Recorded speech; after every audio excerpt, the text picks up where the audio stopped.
Hello, y'all. How's it going? It is Friday. It is February 6th, and tonight it is time for some Metroid Fusion Randomizer. That's right, Metroid Fusion Randomizer.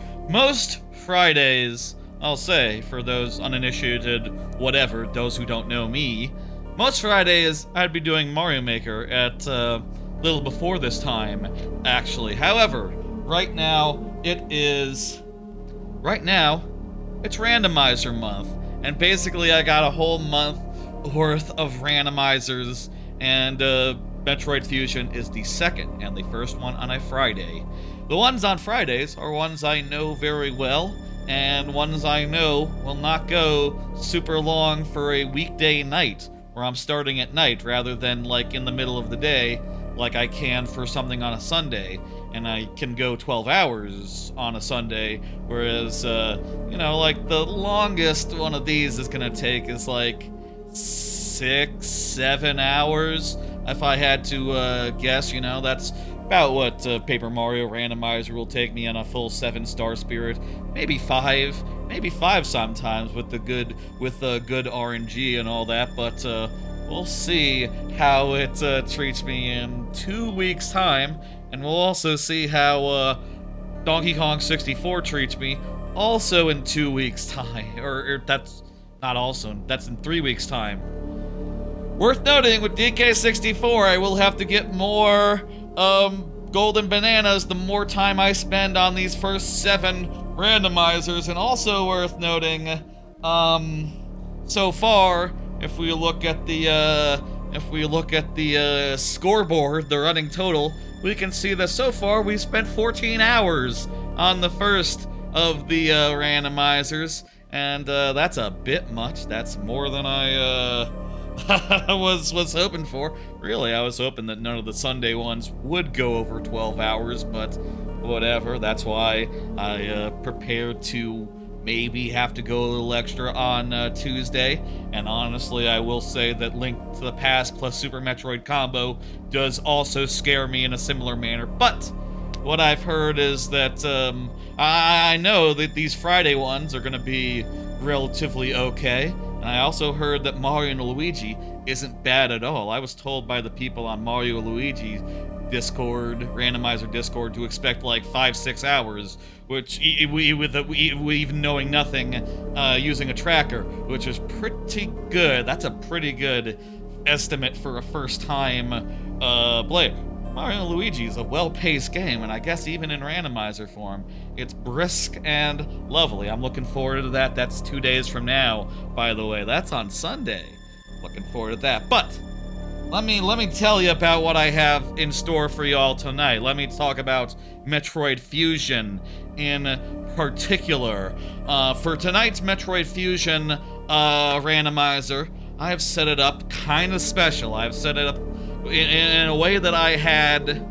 So first off, let me say that this is Randovania Metroid Fusion Randomizer, which is technically different from the original Metroid Fusion Randomizer that I really started with, and that I've done probably like maybe a half dozen times, 6 or 7. I don't know how many times I've done it, but I've done the original one like a handful of time over the years, and I've done Randovania Randomizer once.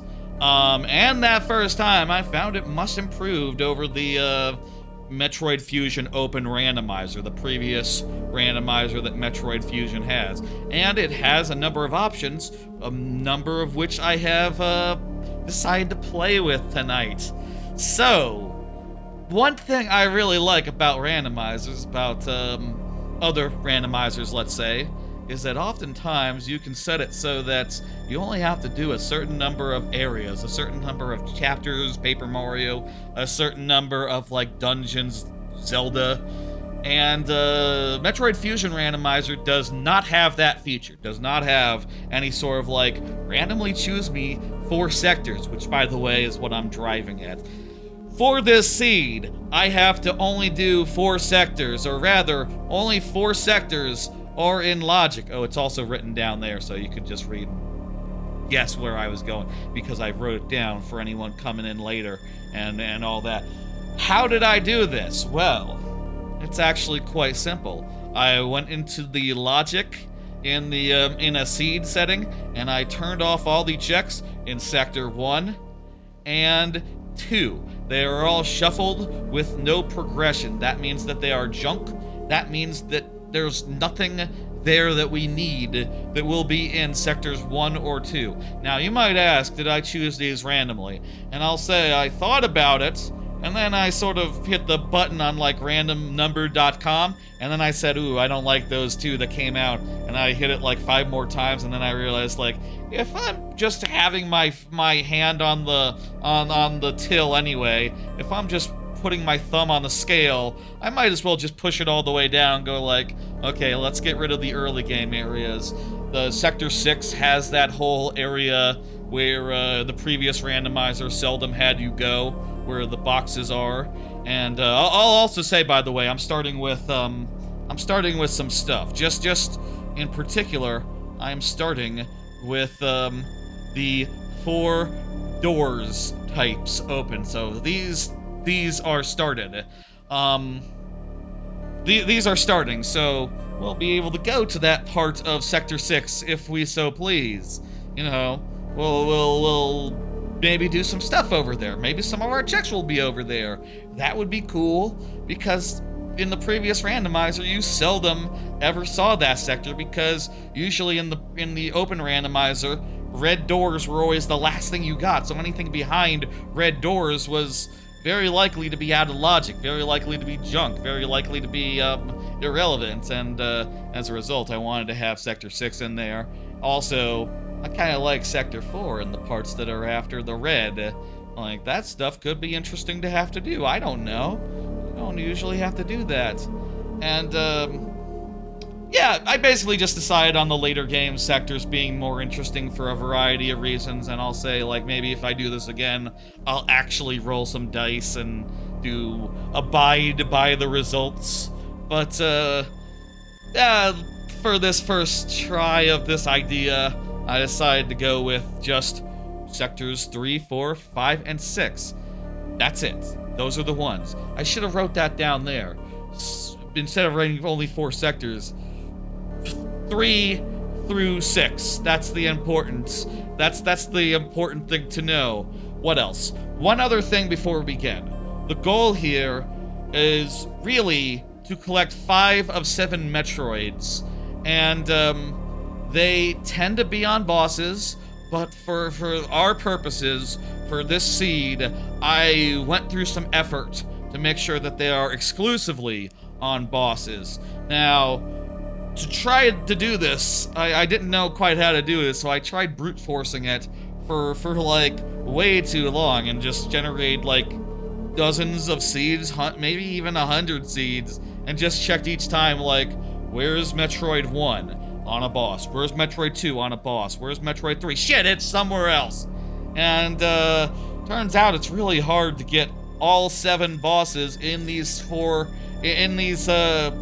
sectors plus the hub on baby Metroids. I was able to get 6 like a handful of times, 6 out of 7, and that kind of drove me mad. Anyway, eventually I just pulled open the code. I downloaded the source code and was able to find there the infant weight variable that actually governed the likelihood of being assigned to a boss, and I turned a 3.5 into 100, and that just pretty much locked it in. All of them are on bosses, and I made extra sure, and it worked on the first try. That was much better than trying to brute force it. Much more effective, much more efficient. And I'll say, I was doing all this week while also setting up Mario and Luigi Randomizer, which and also Minish Cap for next week, which you know, it's randomizers always have a certain amount of overhead, especially when you have ideas about how to configure them, and it's less simple than you you know, idealistically hope. Like, it's more of a to-do, more of an effort. Anyway, that sums up the setup, that sums up how this is going to go.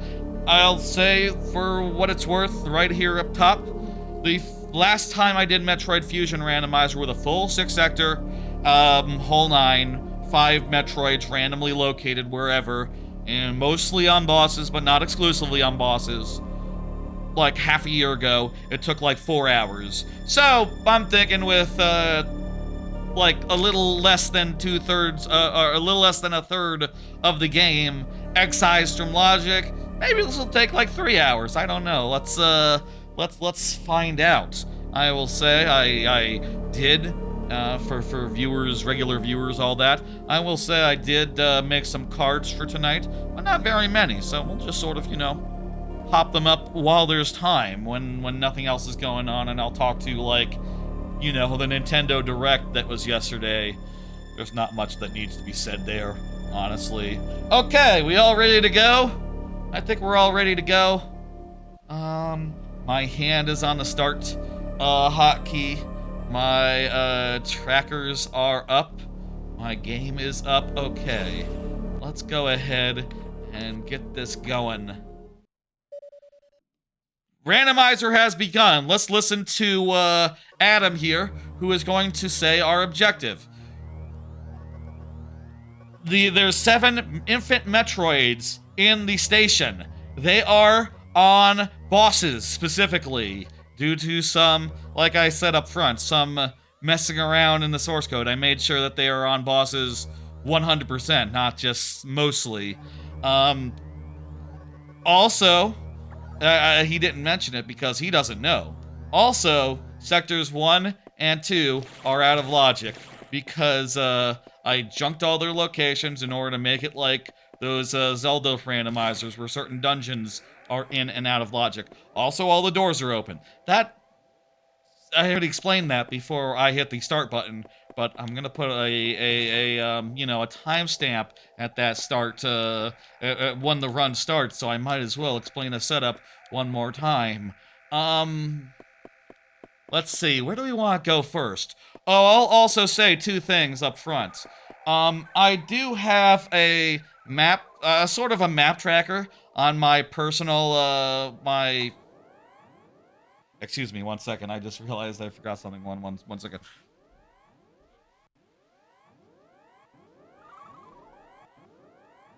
I do have a map tracker on my item tracker where I have the option to pull it up on screen and like work through logic this way, and show you what I'm seeing on my own personal tracker, which is not, by the way, a proper map tracker. It doesn't have like logic included and all that.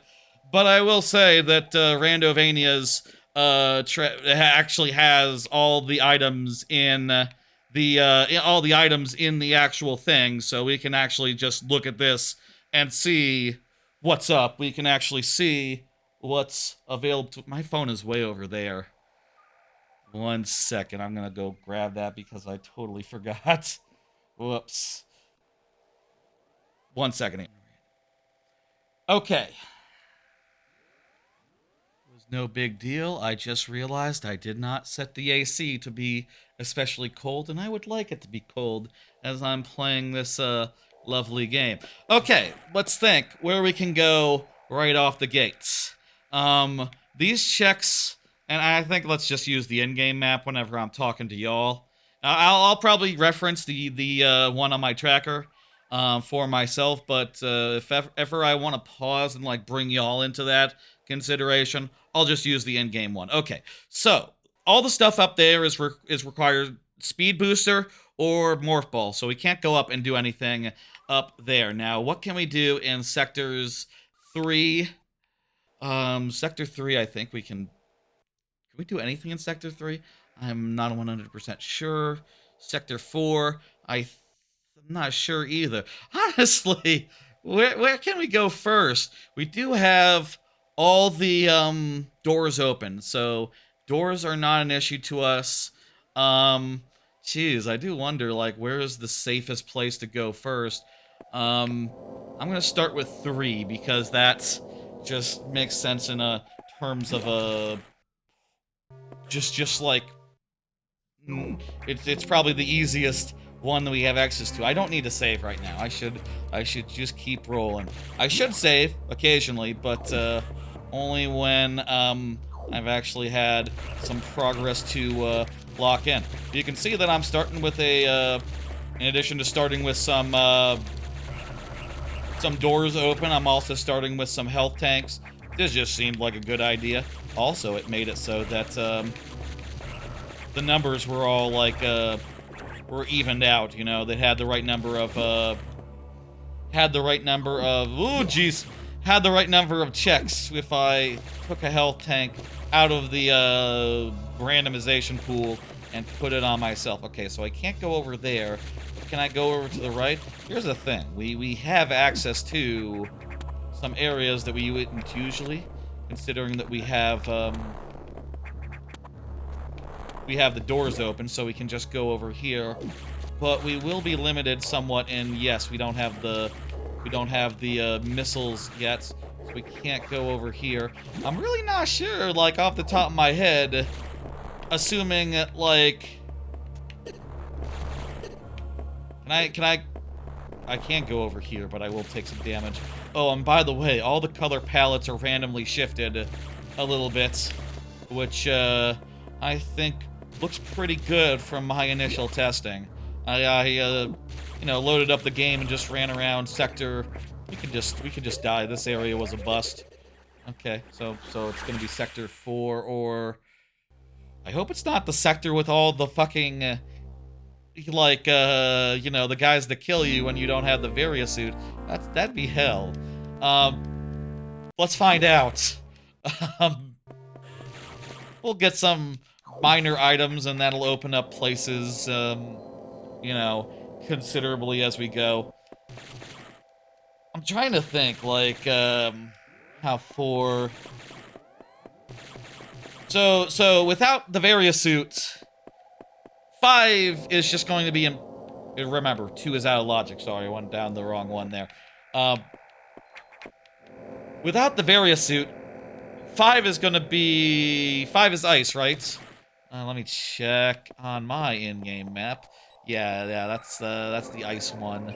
5 is gonna be right out, so it's either gonna be 3, 4, or 6.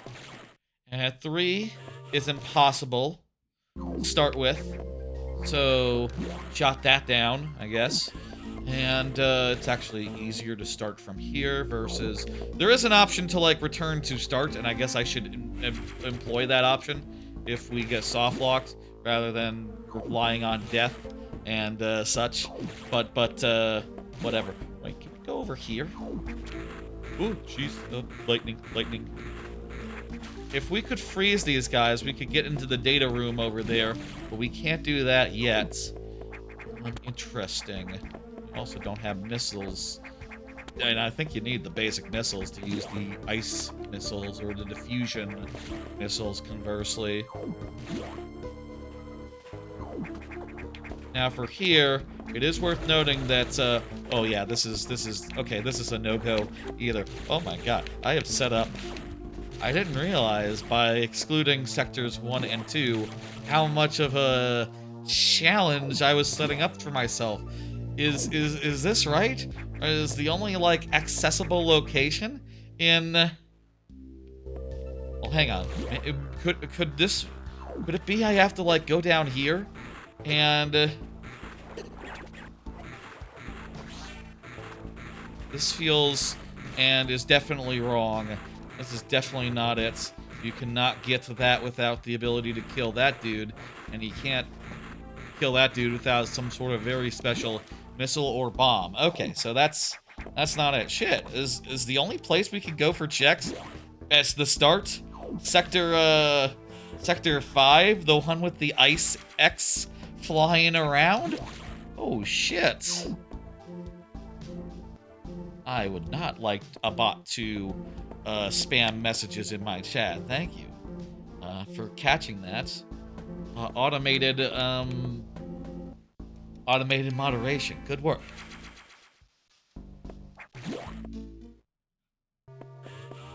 Okay. I could also get hints. I'll say I'm not big on hints, honestly. I'd rather just go find all the items myself the hard way. It's more surprising and more rewarding this way. And also, I feel like I'll be able to do it. I feel like there's gonna be nothing stopping me. Oh boy. What's the first item that you can get here with just your bare ass? It has to be something, right? Obviously. There has to be something here for us. Obviously. Wait. Oh, there's this thing blocking here. How can the... What?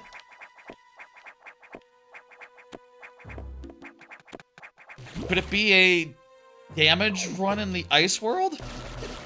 Is there enough ice world that's, like, open to the elements to, like, make a There is a part before you get, like, to, like, the freezer, isn't there? There's, like, a part where, like, the guy flies around and goes, ooh, I'm a big bad guy. What? We're just gonna warp to the start from here. Again, up is all fucked. I did not start with any items. I got nothing in my inventory. Did I mess up here? There must be something because the seed generated. So that must mean the Sector 5 has our answer. It couldn't be like one of the junked locations in Sector 1, right? Sectors 1 or 2. Like, that shouldn't be the case. I should have checked, actually, I guess. Okay, this area is safe. This area is safe enough to go into. And what's more... Oh, crap! We can get the various... Is that the various suit? Okay. So I guess this is, like, the only item that's, like, open to us from the start. Where the hell is the hole here? It's like a hole situation. You don't have to, like... Is it a hole, or do you have to shoot something?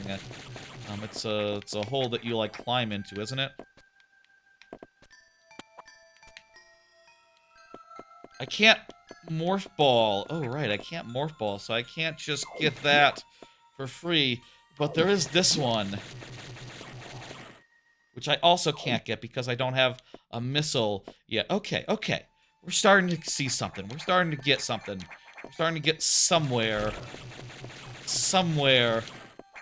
I should have just, like, generated one seed and just had a look at, like, the spoilers, just to be like, okay, so with this configuration, what the hell is possible? Also to make sure that it didn't...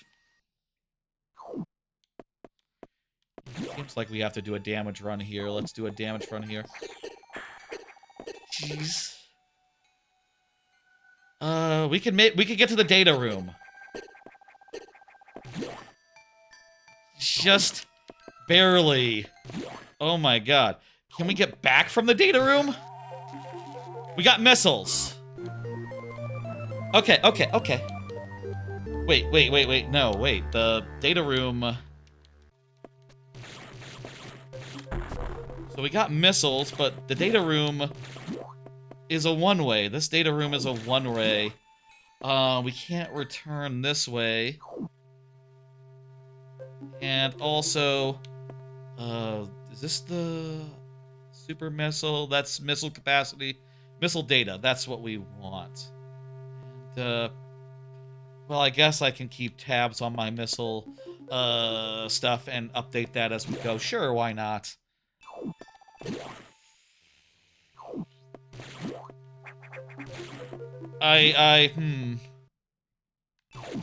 If you go for a swim here in the... Okay.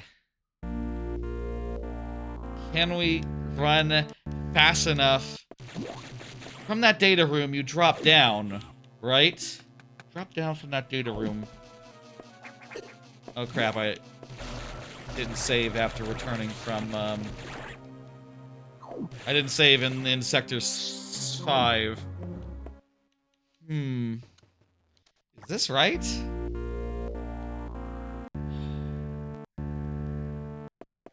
Man, this might be a weird case where it's really not...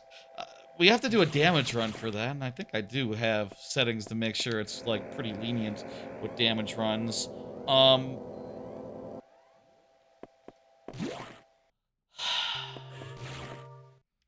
could check spoiler just to see, like, if there's anything else that's accessible to us.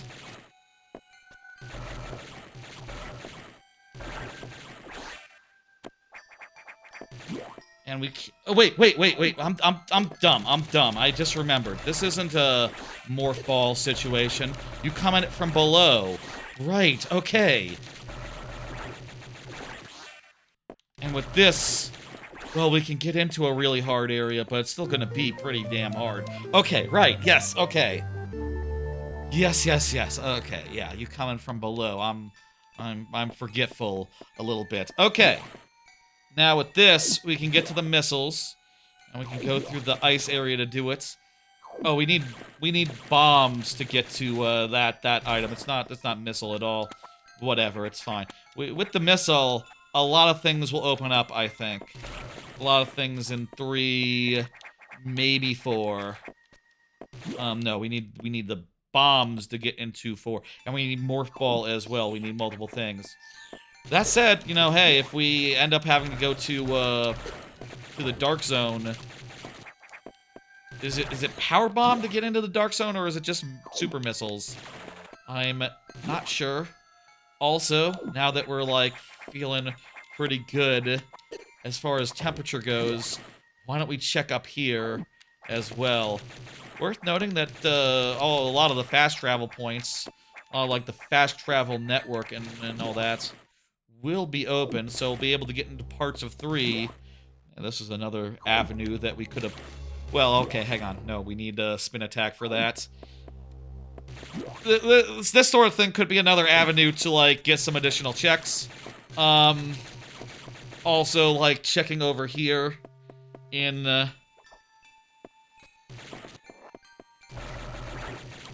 where does this lead? It's been a minute. While since the last time I played Fusion. I should replay Fusion casually sometime. This leads to the whole underwater section. I don't want to rush over there without missiles. Let's be smart here. It's I stand a better chance of getting out of... Well, first off, let me just go back and save real fast before we go. It's okay, you know what? It's fine. Just go. It's easy to get the Varia suit back if we need to. Want to try to think if I can do anything here before I have to, like, go around the whole loop. That's a power bomb thing on the far left, no? Let me just have a look real fast. Well, it's I think it is a power bomb thing, and also I need normal bombs and morph ball to get over there, so that's nothing doing. So yeah, I think we're going around the long way here. If we got the wave beam, I'd be able to come back, but we don't got that, so yeah.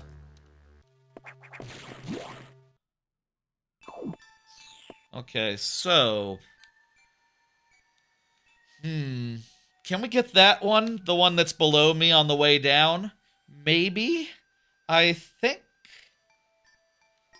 It's hard to know if we can get any of these, really. Oh, well... yeah, it doesn't look possible without, ice missile, I want to say. Yeah, that's definitely an ice missile thing. That's a morph bomb thing on the right there.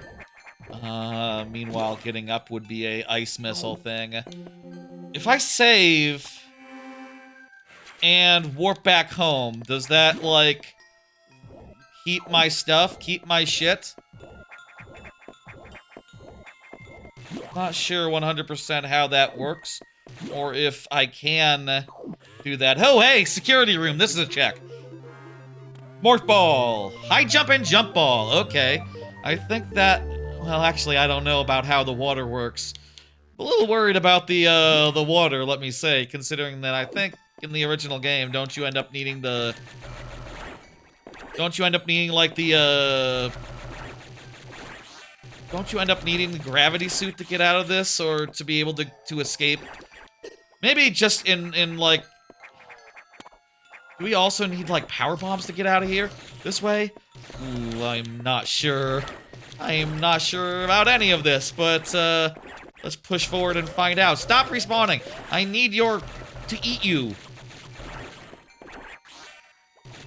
This is also a relatively I don't want to say end game, but it is, like, late game.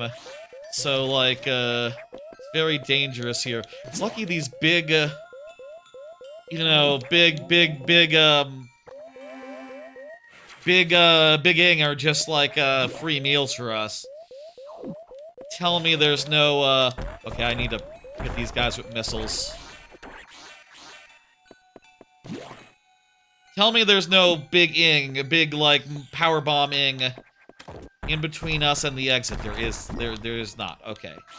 Tell me there's no morph bomb requirement between us and the exit. Yes, good. Okay. We will have to, not die. Okay. I have 3 health! Oh, thank God, I just have just the right number of health. Yeah, so long as it's greater than 1, we're okay.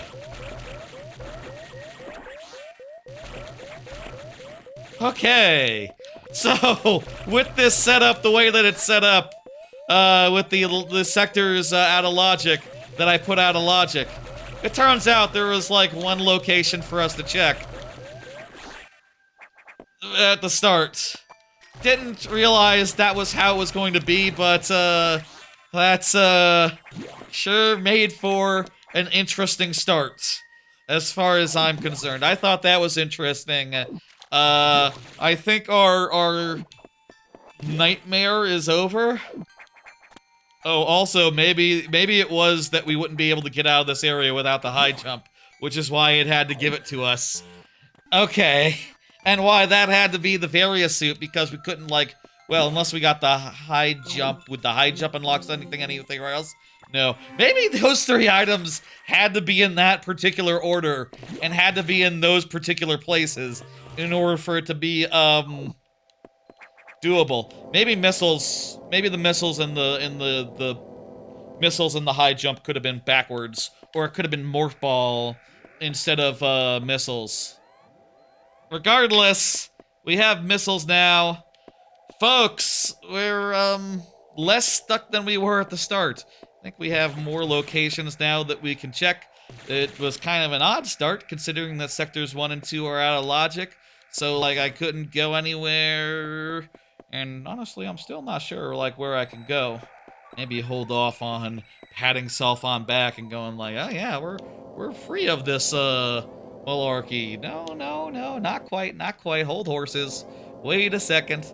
Let me think. Can the missiles destroy those guys that are like, you know, the guys that are big orbs that are like blocking you from going places? Can the missiles take us anywhere that we can't get to, couldn't have gotten to before? Let's think. Let's ponder. Look at the map. For Sector 4, we can't do nothing without, Morph Ball and Morph Ball bombs. Or the ability to freeze the guys in between us and that juicy data. In the rightmost data room there. So, that sector continues to be out of luck. I think those 2 up there... Can we get to those 2 up there at the top floor? Don't you need it to be in the state where the guys escape for those top 2 in the upper left there? Maybe. We don't have Morph Ball bombs yet, so we can't get that one in... Maybe I should use the out-of-game tracker where I can have my mouse cursor on screen and direct the attention that way. We could, I guess, go into the water section, but with 2 energy tanks and nothing else, I don't know how much we can do there We certainly cannot beat the Graviton boss yet. Certainly cannot do that. Sector 3. Sector 6 here. If that guy's in the chamber is weak to missile, we might be able to do something, but I don't think that he is. And we need speed boost or morph ball to get out onto the main deck. The main deck and morph ball, that's really what we should be looking for right now, I think. We might, hang on, there is that thing in that corridor over there. Is that a thing where we need, like, the morph ball to go into a, like, small corridor to get it? Or that also might be a thing where we need to get past the guy. Okay, let's, I think this area might be better for us now. Let's go and have a look. I am not sure what beats that guy who is blocking our way.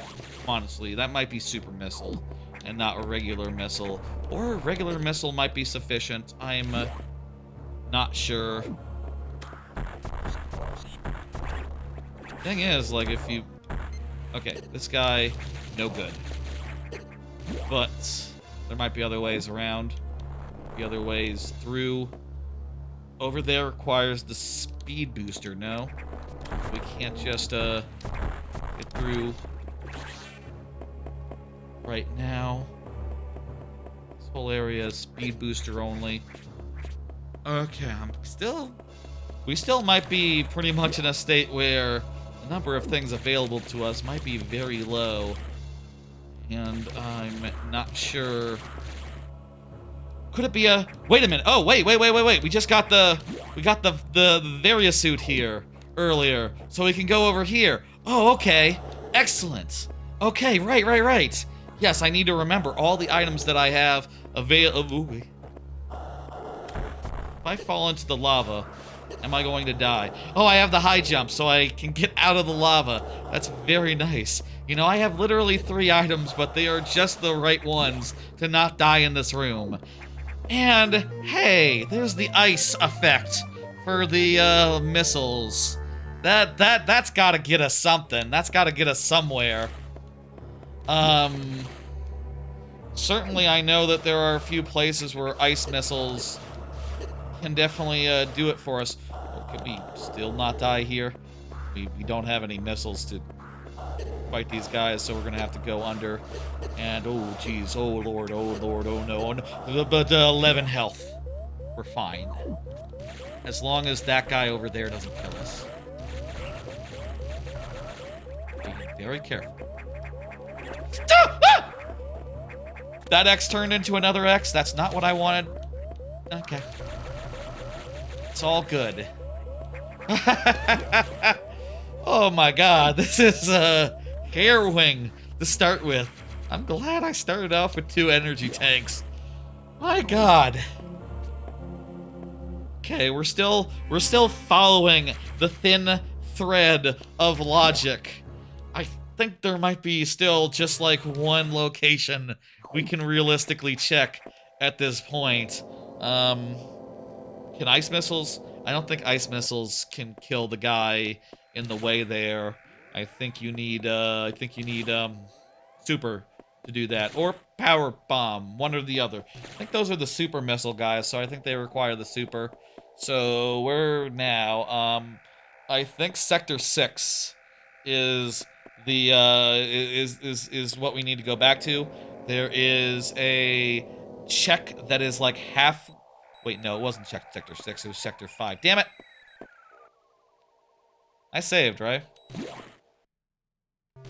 You just save and we'll use a fast travel because it's faster. Use a return to warp to start. When it says recent progress, what does it mean? Recent progress as in it's not locked down with a save? Not 100% sure there, but whatever. Sector 5 is where we need to go. And in Sector 5, under the data shaft, there was a check that is based around you need the ice missile to get it. So with the ice missile, we can get to one additional check. Oh my god. This opening. this opening. We can also go that way, but that doesn't make a difference. This way is perfectly good. Again, worth checking, worth making sure. Yes, that is a morph ball bomb thing. It does not yield, will not yield to anything other than a morph ball bomb. I think to go up there we'll need spin attack. Right? Let me just double check that as well while we're here. Oh, hang on, actually.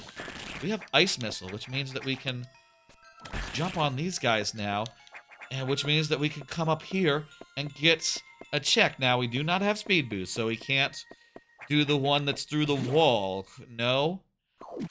But we can get this, which is something. It's the Morph Ball! Alrighty, then. That's the Morph Ball? Kind of looks more like what I would say a bomb would look like, but whatever. Alright, folks. Now the game has opened up for us. Now there's multiple things for us to check. In fact, I'm just gonna back up here. You know, I was going to go... Damn it. I was going to go into this first, into world, deep into the ice world here with all my abilities. You know, that was the one place that where I knew that there was a check waiting for us. But now that we got the Morph Ball, we can escape the sector hub. And in particular, we can go out to the main deck. And with everything that we have right now, a lot is open on the main deck. Like, basically everything in tutorial land. Worth noting again, all the doors are open. So like we can get, I think, 1, 2, 3, 4. I think we can maybe go up into even save the animals territory. So maybe 5, 6. A lot of the stuff over by the first boss of the game is open. So like 5, 6, 7. Like, yeah, this is gonna be a lot of stuff over there. And yeah, we're about to have a lot more choices. 30 minutes in, wow, it took a while to work through the first couple of checks that were pretty much okay. So I guess for the future, for like if I ever do this again, worth noting that some combinations of sectors might be problematic insofar as not having any checks like in the first some such. In which case, hey, wait, well maybe you should start with a random item. Maybe start with a random item, 1, and 2. Maybe you should start like in the outside the sector hub, so you have to get some items to like, you know, either speed boost or morph ball under here, and you know, that would make for a more that would help somewhat in stuff. Now, by the way, if you're wondering, they did add some stuff to this randomizer here. A lot of rooms that are in the original game just empty or have a plot thing in them, it's replaced with an actual check here in the randomizer, in the Randovania randomizer. Like saving the animals is a check. That room is a check. I think like passing by Meta Ridley. Ooh, wait, do I have power bomb that power bomb capacity is different from power bomb data, right? Yeah. So there's power bomb. Yeah, so this is power bomb capacity. But we don't have the data yet, so we still can't use them. Hey. Hey, collapse for me, man. Power bomb tank acquired, number 2. Okay. So yeah, there's a lot of checks here. We're gonna get them, and surely we're going to come out of the hub area feeling pretty good about ourselves and feeling like we have a lot of options now open. I think we can do some amount of animal saving just with like the ice missile and crap. Oh, we can't do this one because we don't have the power bomb or super missile. I'm not sure which one that is, but we don't have it. That's the important thing. Let's go. We haven't done any cards this whole time because I've been pretty focused on like, where the fuck can I go next? But we do now have enough where we can like maybe do a little bit of talking about other stuff, if we so please. I think here we have to sort of... Oh, do we have to... Damn it. So, let's do some cards and talk about what's on them. These are cards that I have, that I made, prepared ahead of time. Talk about things what are going on in the world. Did not have this on the Sunday streams or the Tuesday one earlier this week. There were 2 streams for Skyward Sword earlier this week, Skyward Sword Randomizer, but I figured for the Friday streams, especially because I've done all these randomizers a good amount in the past, I figured let's have some cards, and I basically mostly know what to expect. Let's have some cards on them. Let's have some cards and talk about them. How about that? Yes. Okay. And we also have to go around now because, you know, it's how it works. It's how this area works. First card. Hey, did you watch the partner direct? It was not good. There was a partner direct yesterday, as you may know if you are watching this at present date. Now or in the near future, you might be aware that, like, yeah, there was just a partners direct where they announced, honestly, I'm drawing a little bit of a loss here. I didn't watch it live. It was like at 8 a.m. I caught it later, and also it was a partners direct, so I knew like, it's not gonna be that interesting. And I'll say I kind of didn't know like how not interesting it would be. Oh, I think I need speed boost for the rest of this area, so yeah, we need to just leave now because we do not have that. Okay. I didn't realize how not interesting it would be. It was very not interesting. The only thing that really, like, caught my eye, personally, was, I thought orbitals looked interesting. Sort of a, It Takes Two style thing, set in, like, an anime, like, 80s anime style world. Looked kind of good. Looked kind of nifty. But also, it's one of those games that you need to make a play date to play. And, those are always, a harder sell for me. Those are always a hard sell for me. I don't know who necessarily I'm gonna pull in or what. It's always to do. And also might require, right? Require people to buy 2 of a game. One person to buy and also another. Unless it uses like the game share thing and you can just, share a copy with your player 2. It's fine, whatever. Please buy it. I think some of the It Takes Two type games have had that as a thing.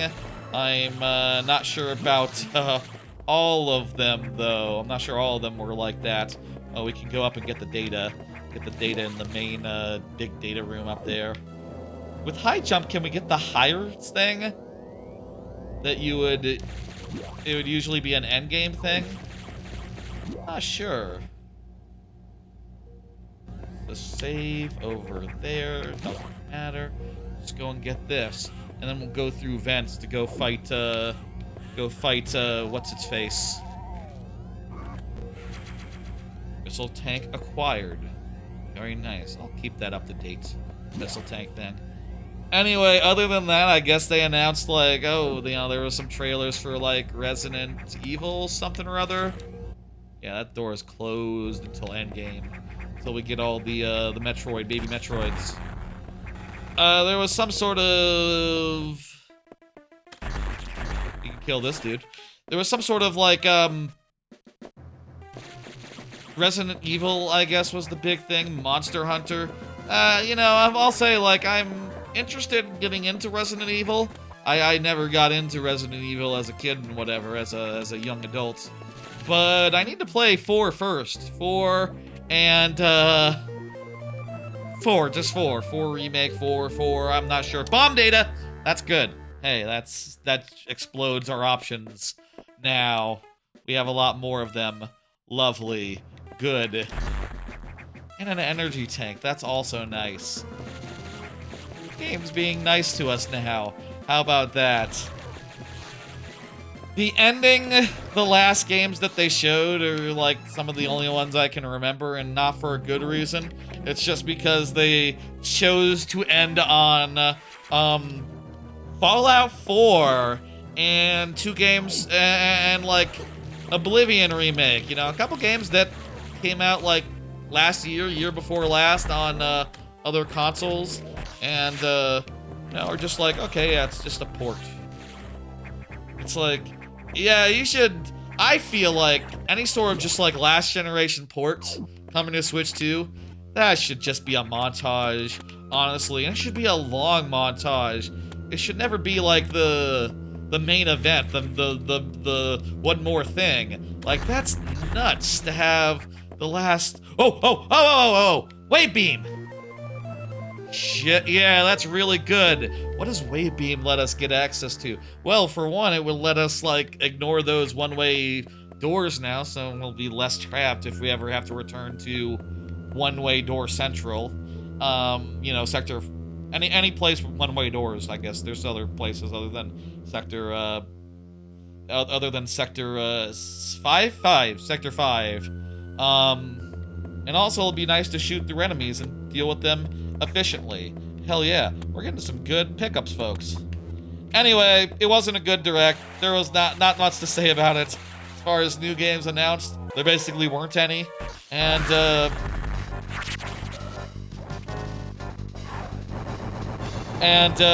yeah. What else can you say? This is our first boss, by the way. And it's worth noting we have to beat 5 bosses to beat the seed, to beat the game, so this will be one of the 5. There we go, that's an infant Metroid. And you can now see that we're 1 out of 4, or 1 out of 5 of our way to beating the seed. Hell yeah. What's with that? That's weird, I didn't know that was there. Randomizer does, like, make all those blocks visible, which is nice for if you don't know where to go or otherwise are confused. Anyway, oh wow, yeah, I can just shoot through walls now. Enemies as well. No, not enemies. That's a plasma beam. Funny, I like it. Oh, I don't have to aim. I can just point and shoot. Ooh. I don't even have to like get the angle on that crap. Alright, is there anything more we can get in this area? I have nothing more to say about, let's see now. Maybe we can go down into that area. Do we have enough missiles and, like, stuff to fight that, gravity-bending motherfucker? We do have wave beams, so we can go in the back door and, like, maybe get a quick crack at her. Also, we have bombs now, which means we can... That's a shortcut. That doesn't matter. That's not important for, like, progression's sake. There's no checks there. Lovely. How about down here? Down here, it's a power bomb. Ooh, it's ice beam. If only I had the fucking power bomb, I could get the ice beam. Take note, everyone. Ice beam. We found it. I like that the ice beam you can get in the regular game here in the randomizer. Ooh, I'm not sure I can go over there, actually. Unless you have the red doors, which means, yes, we can go over there. It's no big deal. No problem at all. Let's go. Let's do it. Wait, if I go down there... Did I save? I think I saved.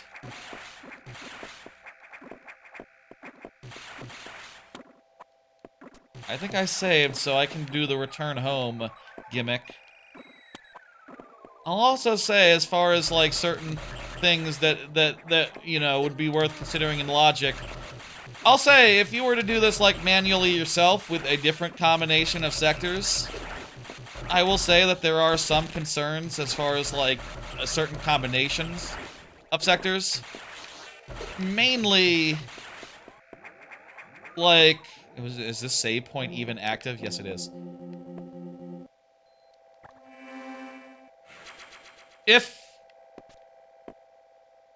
Let me say, there are certain bosses that cross sectors where like, there are certain bosses, like the box, where you have to fight him in Sector 3, and then you fight him in Sector 6. If Sector 6 was in logic, but Sector 3 was not, you would have to turn off the, thing. Oh, wait, he's gonna give us a hint. Oh, wait, no, he isn't. Okay. I honestly don't really want a hint, so that's great. Power bomb tank, more power bomb capacity, but still no data, so whatever. Wait, without the ability to space jump, we won't be able to come back from that. And all he can give us, all that boss can give us is, all that boss can give us is a baby Metroid. So, we should only fight him when we're good and ready. Okay. Okay. We're learning. We're realizing what we can and can't do.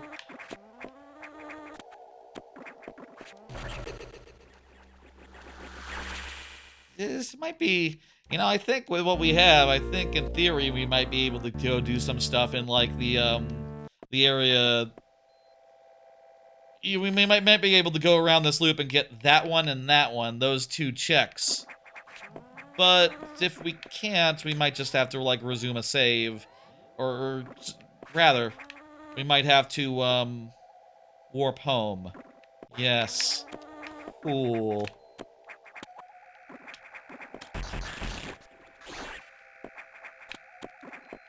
Okay.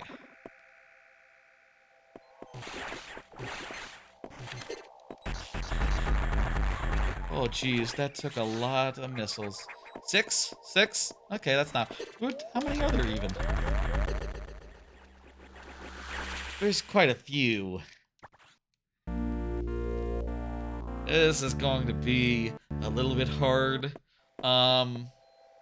We also have, like, literally tons of options right now. We don't have to go all in on these weird guys. Like, let's just think for a second, all the places we can go. With Morph Ball. And, Wave Beam. Not sure, do those guys... Not 100% sure that, like, we've actually opened that many new areas, come to think of it. Where exactly... Ooh, shit.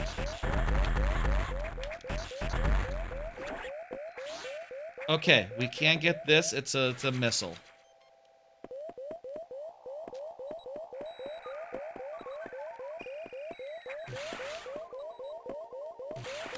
We also can't use charge beam, so like okay, well, you know what? I'm gonna hold off on that area. I think it's time to cut and run here. We're just going to return to start. And yeah, I don't think we can get anything else in this first area. We've saved our progress, and we know that at least the first of those two items is junk. And let's see, does it save? Has it saved everything since last time we were at a save? Yes, it appears to. Good. Okay. I'm happy with that. I'm happy. Okay, so where are we going next? Sector 3. Sector 3 is, we're still limited by the I think that's like a power missile thing. We need like a really good missile to get past that. Sector 4, we have Morph Ball and we have bombs. So Sector 4 is open. Also worth noting when there's checks that are opened by certain types of bombs, certain types of things. We can get that, we can get a check here. We can get, I think, multiple checks here in this zone now that we have Morph Ball bombs. And we could even go to the underwater area, but I think... And we can get the one that's by the guy, near the exit. So there's multiple things we can do there as far as Sector 6. I think the first room has items that are accessible via Morph Bomb, so we can do that. Okay, so there's stuff we can do everywhere now. If it wasn't official before, it should be official now. We're like super unstuck. We got loads of places we can go. The logic is our friend, and it's gonna be nice to us from here on out with the bounty of places that'll have more than one thing, because there's loads of places we can look. I'm gonna get a save before we head into this area here. What? Oopsie daisy. I don't know if y'all heard anything there. I accidentally double tapped the fucking... Get me out of here. Get me out of here. What the hell is this?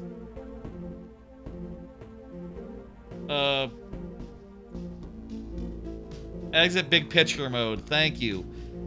Steam, I do not want that. Do not do that. Okay. I was kind of in the middle of something.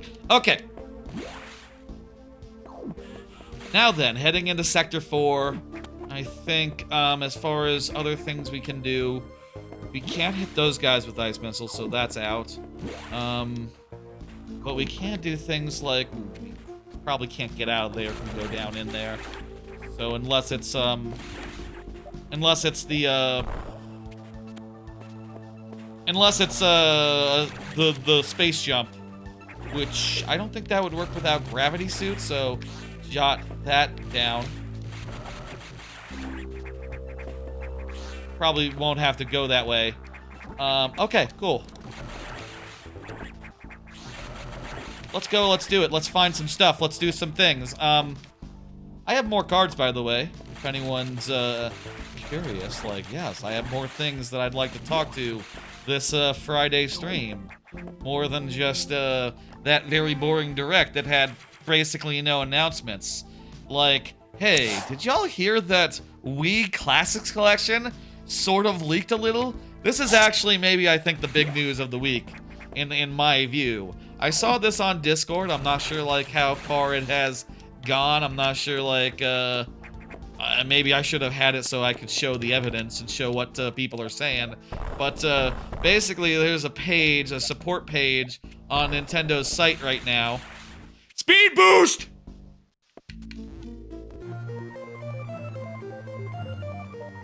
I chose to start talking about Wii Classics Collection right before I got Speed Boost. This is the kind of thing that makes randomizers hard to have off-topic tangents. You never know when you're gonna get your the item you're looking for. You don't really know. You can have some idea. Speed Boost lets us do things here. Speed Boost is pretty good in general. Lets us get out of this zone once we do the lower the water, which I think we can do from the start. Actually, I don't know that there's anything preventing us from doing that.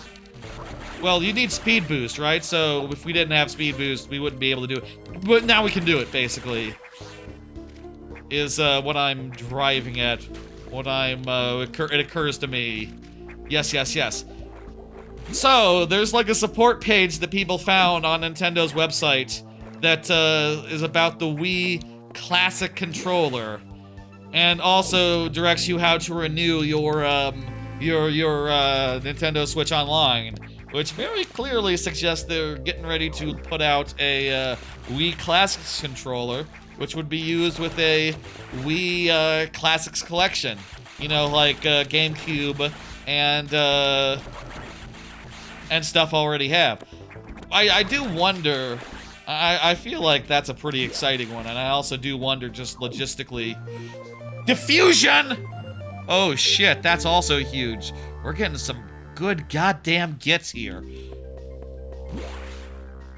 And it's also opening up our world in an interesting way, which isn't just everything, but all because we don't have Super Missile, we can't get into 3 that deeply into 3, for instance. But then again, actually, with the speed boost, we can get into 3. We're getting access to more zones, folks. The randomizer is our oyster now.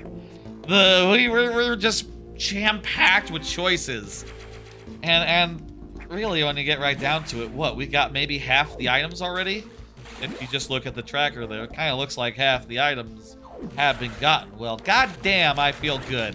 I'm starting to feel good about this run, about this seed, about etc. I think Wii Classics Collection is going to be pretty damn interesting. I do have some real questions insofar as like what they're going to do about the control scheme. You know, like how it's going to work with Joy-Cons. I feel like with Joy-Cons it's actually pretty simple. Joy-Cons have motion controls. It's not that complicated to make them work for Wii.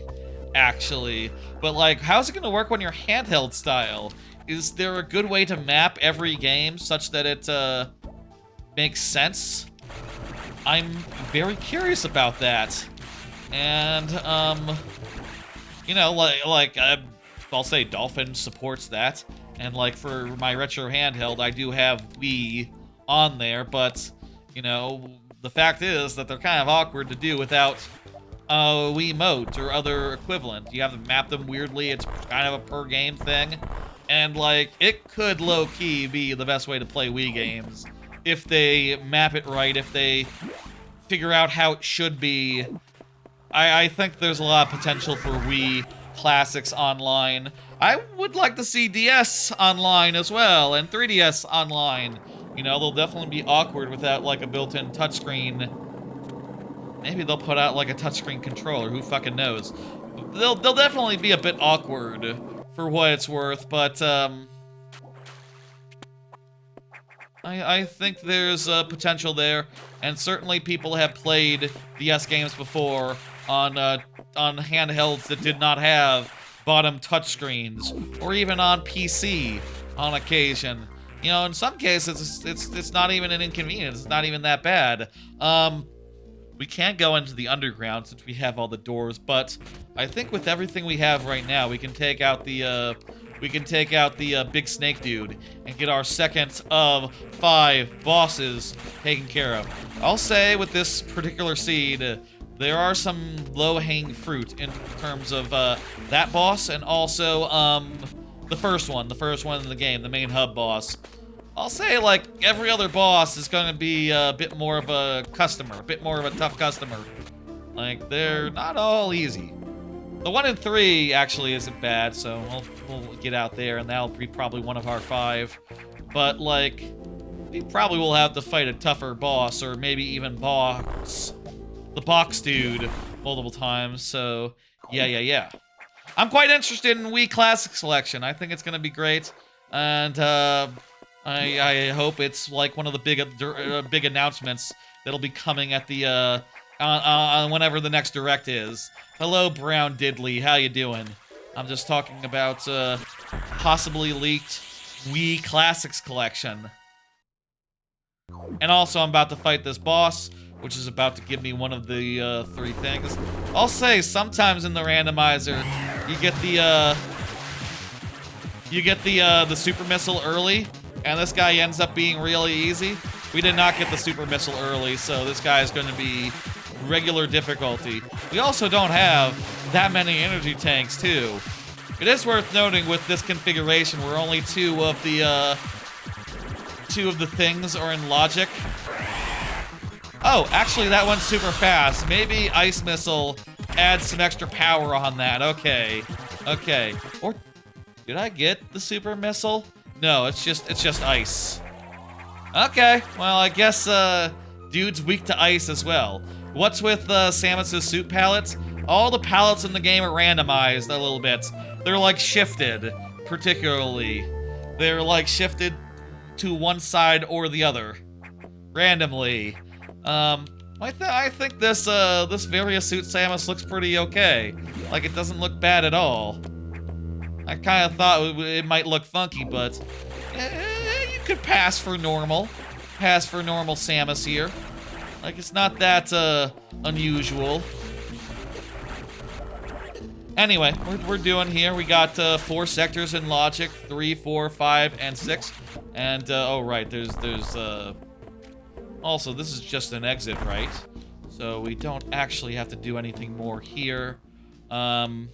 We can head down and start doing some other stuff in, like, lower sector 4 here. And I think let's do that. I got one more piece of gaming news that I have on my thing to talk about. One more gaming card. I don't have that many cards tonight, folks, so, like, I think I have 7 and we've done 2 already. But let me just do number 3, the last bit of gaming news. Y'all hear that Overwatch 2 has dropped the 2? Also big updates. Yeah, that's kind of funny news. You know, as far as, like, okay, well, the Direct was kind of disappointing. The Wii leak, the Wii Classic Collection leak is kind of exciting. Overwatch 2 no longer being Overwatch 2 is just sort of like a funny haha thing, I think. You know, just insofar as like, oh, okay. Yeah, I guess, you know, I don't think it ever made sense for Overwatch. That's just a missile, but I'll get it anyway. I don't think it ever really made sense for Overwatch to be split up into Overwatch and Overwatch 2. It was kind of just a random thing that they suddenly said one day.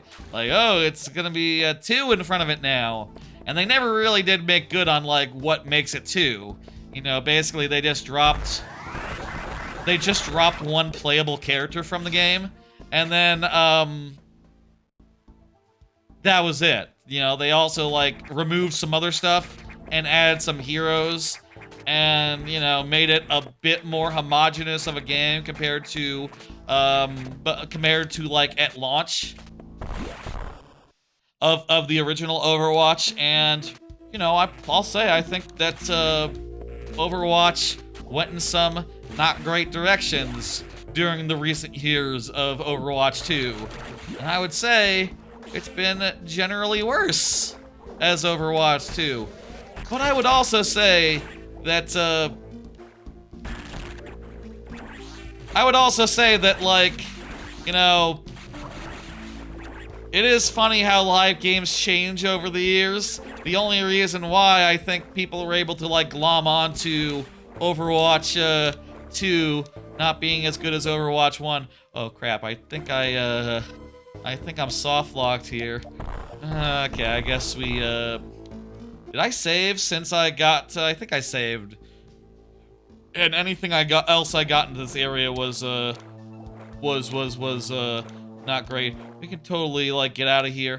And also, I think that there's nothing for me without gravity suit where I can do stuff in water. So I should just warp home now. Warp back to start. Let me make sure that, I'm not sure I got anything from the big snake. Right, I got the infant Metroid, so it is very important that that got saved, and it looks like it did. Everything's there on my tracker. Well, except for the one room I got on the way, but that was a missile tank, so who cares? I'm actually still going to do some more in 4. There is actually still some more I can do in 4, I think. With the diffusion beam, I can get at least one other check, so I'm just gonna knock that out real fast. And then let's head to 3. Let's head to 3 next. And I'll take a save right here, right now, as well.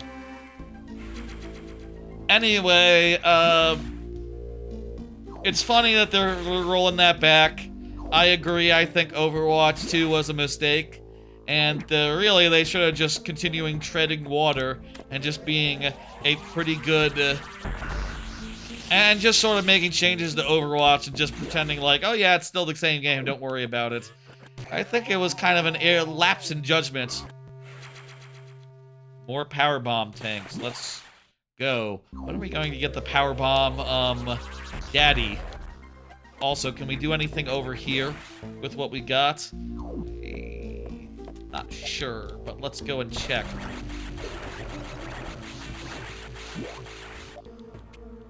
I think it's interesting, and I'll say, like, I am more interested in Overwatch right now than I have been in a while, in a bit. Last time I played Overwatch was probably before the last time I played Rivals, like Marvel Rivals. Like, Marvel Rivals seems to be a lot more interesting and a lot more up my alley to me, but I'll admit, you know, I do feel like Overwatch's, like, complexity per hero is more what I want. Also, I think it's cool that they're doing changes to make the heroes more distinct now. They're putting them into subcategories like Diver or, like, Bruiser or, like, Poke. Is Poke Tank one of the categories, or did they just say, like, oh, our new tank is a Poke Tank? They got a bunch of sub-genres for them, and apparently all the sub-genres have additional perks, like a shared perk to really, like, define the role more acutely. And that sounds like a good step. It sounds like a way of making the game less homogenous. And I support making things that make that game less homogenous. I think that's probably for the best for Overwatch 2 there. And what was Ice Beam behind earlier? We saw Ice Beam. Well, it was Power Bomb. It was Power Bomb, right? I think we need Power Bomb for that. I don't think that Speed Boost will do the trick. Actually, you need the Power Bomb to get up the room to do the Speed Boost. Okay. And also, we don't need the Ice Beam. We already have ice, all the other ice options, which actually are what you would use in the game, vanilla style. So it shouldn't matter logically. Let's go to 3. With Speed Boost, we'll be able to go deeper into 3, and also get the switch area done, which is going to be real nice and lovely. They also said, I don't think I said earlier when I started talking about the Overwatch. The biggest part, I think, the thing that catches my eye is that they're introducing 5 heroes at once, which I'll say sounds pretty cool, and it sounds like a pretty good, set of content. I'm kind of curious about all those 5 heroes. Mind you, I also need to try out, all of the Marvel Rivals new heroes, which I think Marvel Rivals has had actually more than 5, for what it's worth. I think with the Speed Boost, we might be able to... No, I think that's Spin Jump. Speed Boost will definitely let us into some secret areas, some places, but I don't think that one. Gotta wait until we get the other stuff. Fill these guys with ice. Ooh, it's really strong. Oh, that's Charge Beam! That's gonna be really great for bosses, because, if we run out of missiles, now we'll have an option to shoot them anyway, despite being short and crap. Yes, okay. We're getting some real good shit, folks. I'm feeling pretty good, pretty happy, pretty nice. I think we'll be done with this sooner rather than later. I feel like this will be a short one. It kind of started with a rough start, insofar as there was, one place to go for a while there, but things are opening up beautifully. And, we just got loads of places to go. The world is our oyster right now. These 4 sectors are very oyster-like. I'm interested in those 5 heroes. I'm interested in the heroes they've added since I last cared about Overwatch. I'm interested in playing some Overwatch. I might play some when that update goes live. And, I don't know. Nothing else is really going on right now, so, I think it'd be fun. I think that sounds like a good idea. Should we go out and do the Sector 3 boss? I think we can. I think we should. Let's do that. That'll be our 3rd. We're making a hell of progress, but again, it's worth noting that the bosses from here on out are going to be in tougher areas, requiring a bigger assortment of items to get to. We're at our luckiest now as far as being able to knock out some of the early bosses. Maybe could have made it all 7. Maybe could have made it all 7 bosses required. Well, something to consider for next time I do this randomizer. Whether 5 is enough or if it's just going to be the same 5 every time. We'll see what happens, It probably, the ones that require less items to get to are the ones that are less likely. I'll say with the leaving certain sectors out of logic, there are a lot of bosses we just can't get to, and a lot of those bosses are the easier bosses in the game. Well, 2 of them are. And 2 of them are some of the harder bosses in the game, so kind of all balances out.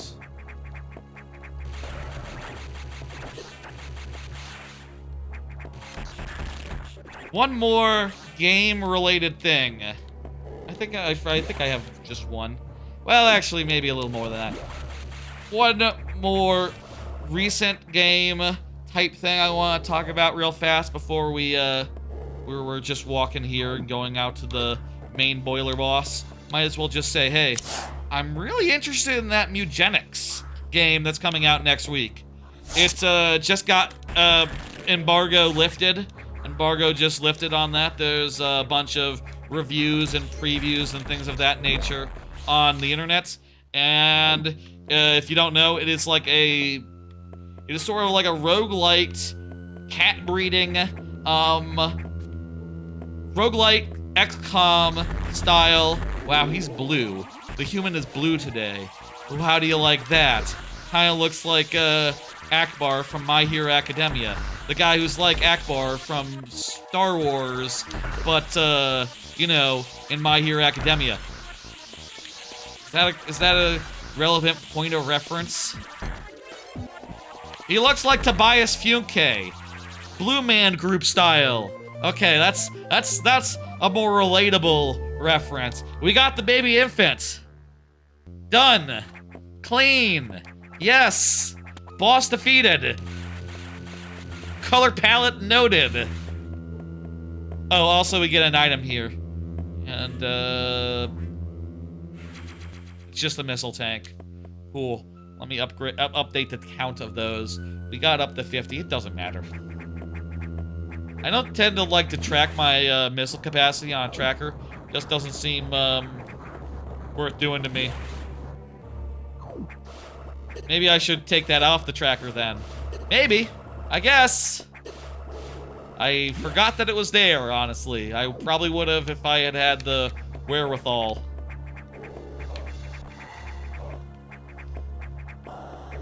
Anyway, Mugenics. It's from Ed McMillan, the guy what made one of the guys behind Super Meat Boy, and more recently Binding of Isaac. It's his new game, and he's been working on it for like 20 years apparently, and it looks really good, like a tactical roguelite thing with cats that have all sorts of weird overlapping and like customizable roguelite friendly abilities where it's just like, okay, I got this cat, I got this ability on it, I got this random item and this random thing, and I crossbred that cat with another cat so he has a move from this other class on it. You know, it seems like a kind of game with a lot of interesting stuff at play as far as like that sort of crap goes. It seems very promising and interesting, and also it seems like extremely long. Like I watched Giant Bomb's Quick Look EX with the developers on it, and Dan was saying like, oh, he's been playing it for like 30 hours, and it scares him the percentage completed because it says 11% after 30 damn hours of Mugenics, and yeah, apparently that game is just like. We need to be careful not to die because we have not saved, by the way. Gravity suit! Oh, that's really good. That's fantastic. Free movement in liquids, and it also means that, I believe that we're now completely immune to, lava as well. Lava won't, present any sort of challenge to us now. Lovely. We can go for a swim. And we'll be super fast and we can jump high. Lovely.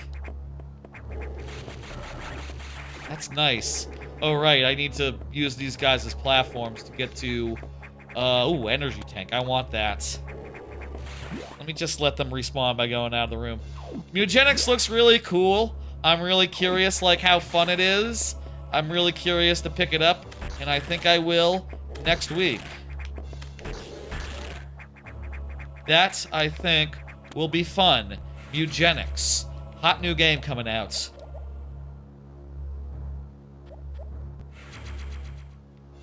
It's nice to just suddenly hear about a game coming out and hear that it's really good, and by people who have put out games that you know and love, and just be blindsided by it a little bit.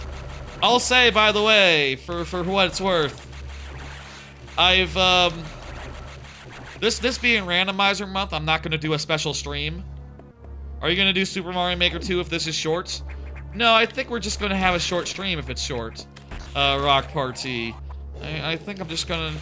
I'm not sure how long this is going to be, let me say, but... I think it'll be somewhere in around along like 3 hours long. I'll say we have gotten most of the Metroids that we need, but the remaining bosses are kind of challenging bosses, so, you know, I think it'll probably take at least another hour if I had to estimate. But, you know, we'll see how this unfolds. We'll see. Power bomb capacity, not the other thing, not power bomb. You know, I still need the data. I need super missiles to get through that. Still need those. But hey, we can't get past it now by circuitous routes. Hey, Rock Party, how you doing? I was just talking about mugenics. Are you gonna get mugenics? Have you seen all the hubbub about mugenics? Not like I'm not saying eugenics like the actual thing. Mugenics, the game from Ed McMillan, where you breed cats and have them do battle in like Into the Breach style turn-based combat. Kind of looks a little bit like Into the Breach, if Into the Breach had like a million more points of customization, you know, different weapons you can get, different traits. It's a little bit like Into the Breach times like, you know, you haven't heard about it? Giant Bomb did a video about it today, this morning. It's just came out of embargo, a lot of reviews, etc. I recommend watching that Look EX. It's quite interesting, especially because the developers are there, giving Dan tips on how to play and what things he should do.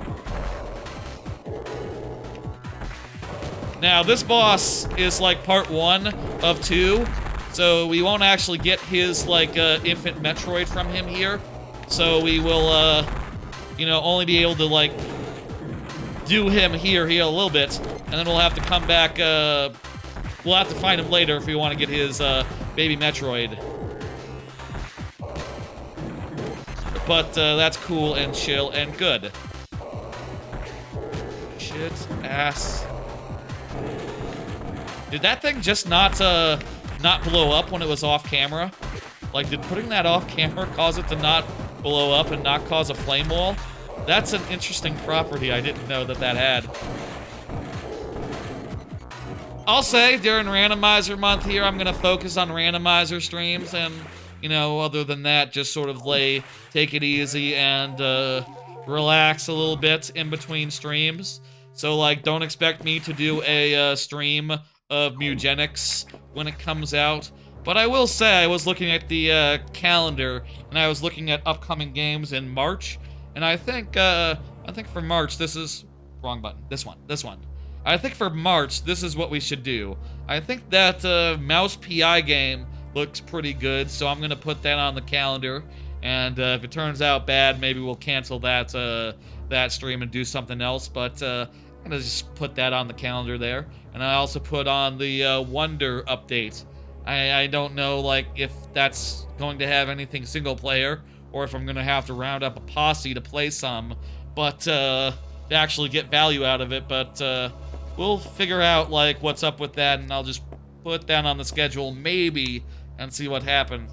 I'm also gonna put Space Station Silicon Valley stream, and like a bunch of Donkey Kong, Bonanza Donkey Kong and Mario 64 as a full playthrough. That's also coming in March. Some cool stuff will be in March, too.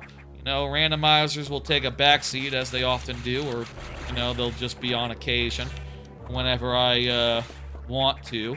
And there are randomizers that I didn't find time for this month that I definitely want to revisit in coming months. Like, if I had to say one, I'd say, like, oh, well, it's gotta be, oh, oh yeah, I don't need that. We can move on. What about down there? I should probably go into the underground bits. Wait, will I be able to get out? I don't have the screw attack. Let's finish this loop, and then maybe I'll think about going down to get the things on the right-hand side there. There's 2 with speed boost and gravity suit that I think and Varia suit that I think I can get now. Not 100% sure about that, but whatever. It's nice that new games are coming out, that there are, like, exciting things in the month of,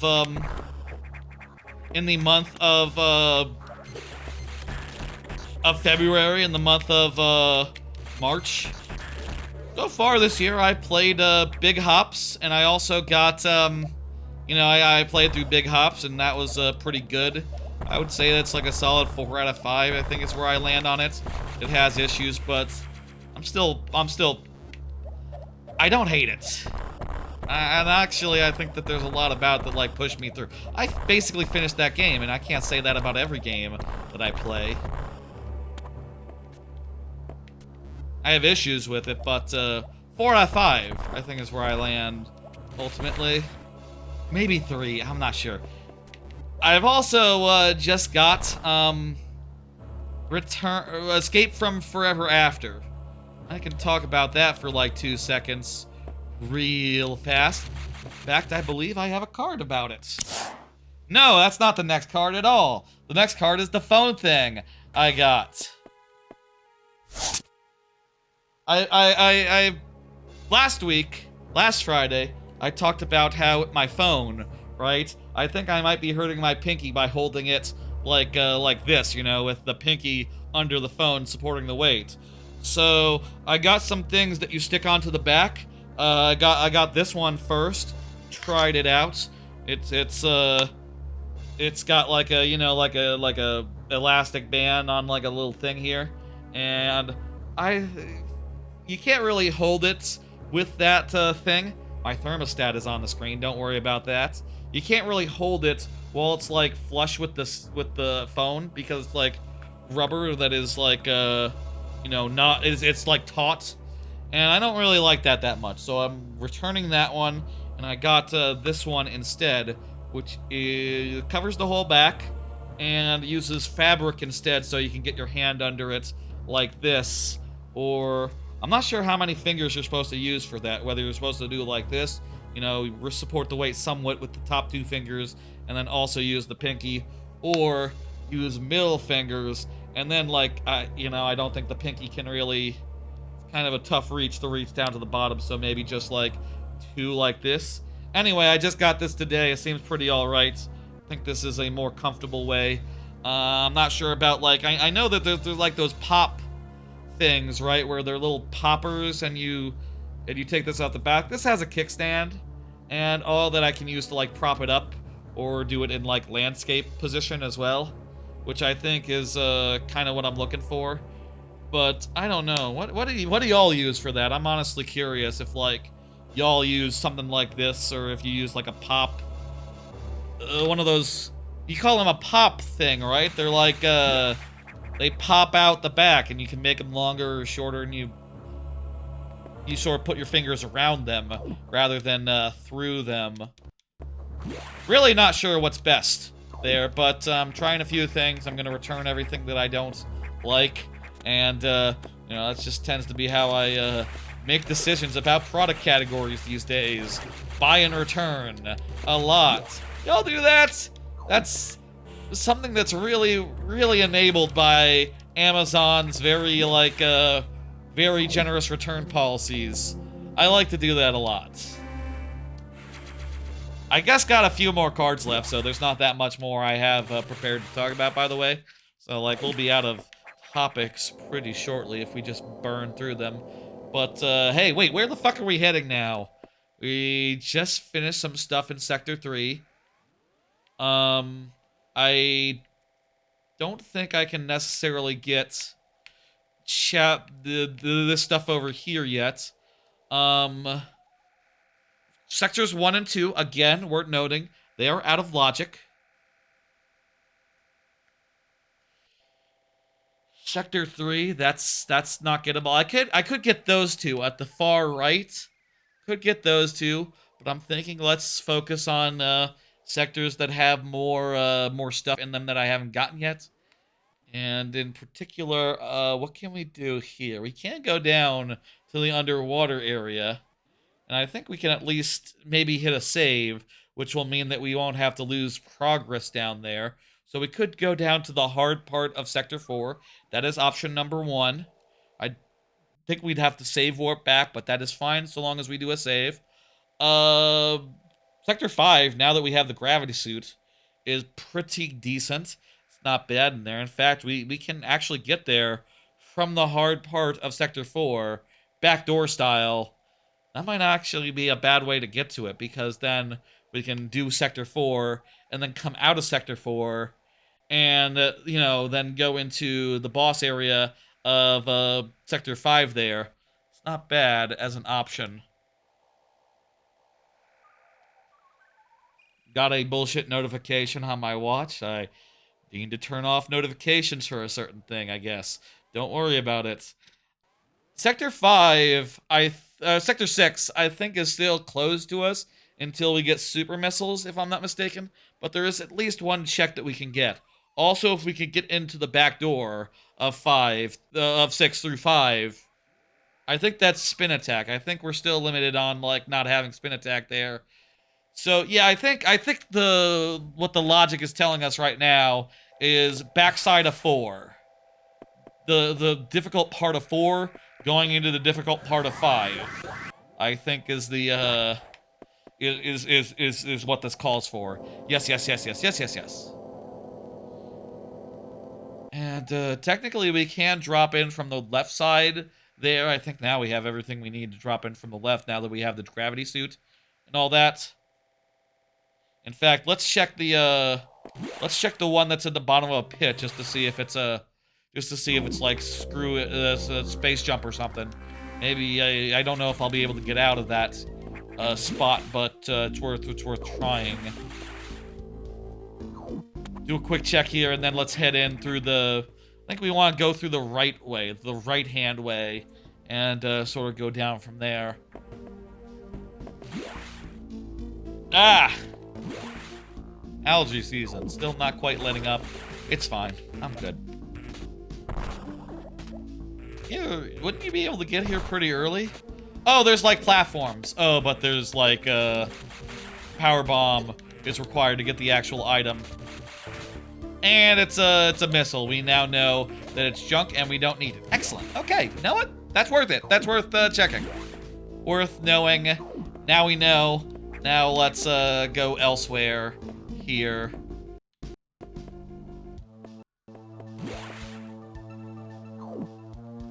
Can we get to the area on the left there? I think with the ability to shoot switches through walls, yes we can, and it's great. It's an energy tank. Fantastic. I like to see it. Yeah, we still can't do that, but we can do that guy down there. But yeah, sure, why not? Let's do this guy down here. Let's go this way. Can I get that without, I need, like, screw attack or something. It's not like a hidden passage or something. You need screw attack. That's all there is to it. It's a missile. It's a missile. It's nothing. It's nothing. Okay, moving on. Well, actually, there's 2. There's a second one beyond that first one. Well, for what it's worth, there's nothing in that big passageway that goes down there. There's nothing that's there for us, so we can just go to the left. We don't have to worry about that at all. It's correct to go this way. Excellent, excellent. Very cool, very cool. How's about another card? As we're, I think we just got a few rooms here where we have to freeze some guys and make our way through before we get getting to any checks. Let's talk about, just a little bit follow-up on, Escape from Ever After, which, like I said last week, is, something that I picked up. Like I said on Sunday, I picked it up, like, after last Friday's stream. And it seems like a pretty cool TTYD, like a Paper Mario 1000-Year Door, like. It has a pretty charming, like, story, it seems like. Pretty charming, like, setting. It's basically set in, like, fairy tales. Like, fairy tales taken over by corporate. is basically the long and short of it. And that's kind of cool, kind of funny. It has a decent rating. And, like, that's kind of the thing that's been holding me back, is that, yeah, if this is a game that I want to care about the writing of, I can't play it idly, I can't play it in the background, I need to have full attention and put aside the time to play it, and I have not had that time this week, you know. There's been 3 streams this week, because I had to do an extra stream, you know. I did a Sunday 11-hour stream of Skyward Sword Randomizer. Then I had to follow that up with another stream on Tuesday because I didn't finish. And also, like I said at the top, I've also had to spend this week, like, setting up this stream. And setting up the next stream on this Sunday, you know, Mario and Luigi Randomizer. You know, whenever it comes to randomizers you haven't played before, or you have a very unique setup in mind. Oh, Jesus. Don't kill me, don't kill me, don't kill me. Oh, that's not health. I have 10 health now, that's not good. Wait, there's a save, like, right up this shaft. Ooh, fuck me. Unless, can I get up a shine? One no, and also, that corridor is fucked. Okay, we might... This might not, might not be... Oh, fuck! Well, one, we haven't been down to the room. We don't know if that check is busted or not. So we still do have to go out there, for what it's worth. Just a minor time loss, folks. Like I said, this is the hard part of, Sector 4. This is, like, one of the last things you do. This is, like, one of the latest things you do in the previous randomizer. And it's still, like, pretty damn late game. Pretty damn late game as far as the original game is concerned. There's like, what, 2, 3 bosses after this point in the original game? I don't recall exactly, honestly, but there's not much. I'll say that much. Oh, also, it wasn't a big deal. That was a pretty short walk, actually. Okay. I'm feeling better about that death. Took about as long to explain that I died to actually get back. Also, if I just fire my fucking regular gun in front of us, we won't have anything to worry about.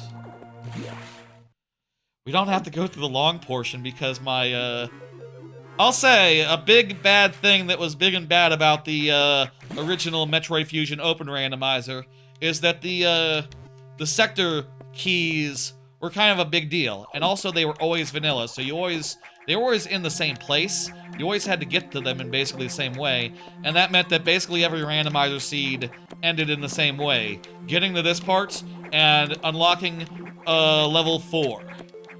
Here, in Randovania version of it, you can just start with them unlocked, and it's cool and good. Or you can, you know, they'll be randomized with all the other items in the game, and it's, you know, not weird. Can I kill these guys with the gun? Yeah, sure, why not? I can kill these guys with this gun. This room is weird, right? You have to, like, kill guys, but they also have to combine into other guys before you kill them. I don't really love the weirdness of, like, these couple of rooms. Oh, it opened. Okay, you just have to kill the golden guys. Oh, hang on. Let me use my, It's nothing! Leave! Leave! Cool. Okay.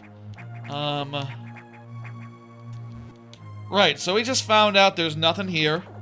And, well, we can't leave anyway without without an ability to... Well, we might be able to leave if we, like, backtrack all the way back, but like I said, we just... Hang on, there's one more item here. There's one more item up here before we know if this area is a wash, and I can just save, just warp back and be fine. Ah, square attack! Okay, I really want to save my progress. I really want to get out of here normal style now.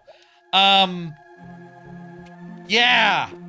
We just got a really good item. That opens up a lot of, like, back doors. That opens up a lot of routes. Feeling pretty fucking good. Feeling pretty fucking powerful. Hell yeah. Also, fuck you. These guys that killed us earlier, they're not nothing. They're not anything. They're easy now. Enemies in general, easy now. All of them, pretty much. This is the item you get last in the game. So of course it's... Oh god, can I get out of here? Yes, wall jump. Good, okay. So long as we can hit up a save, I think we can get out of here. I think the screw attack might be enough to kill the big wall X's. What the hell do you call those guys? They like squiggle around and they fill up walls. But at any rate, now that I've saved, I can save warp back to the start. That's the thing. You can warp to the start, but you have to lock in your progress with a save, or else it doesn't count. Go figure. There's something here, right? No, this is just the way to the place where you go up.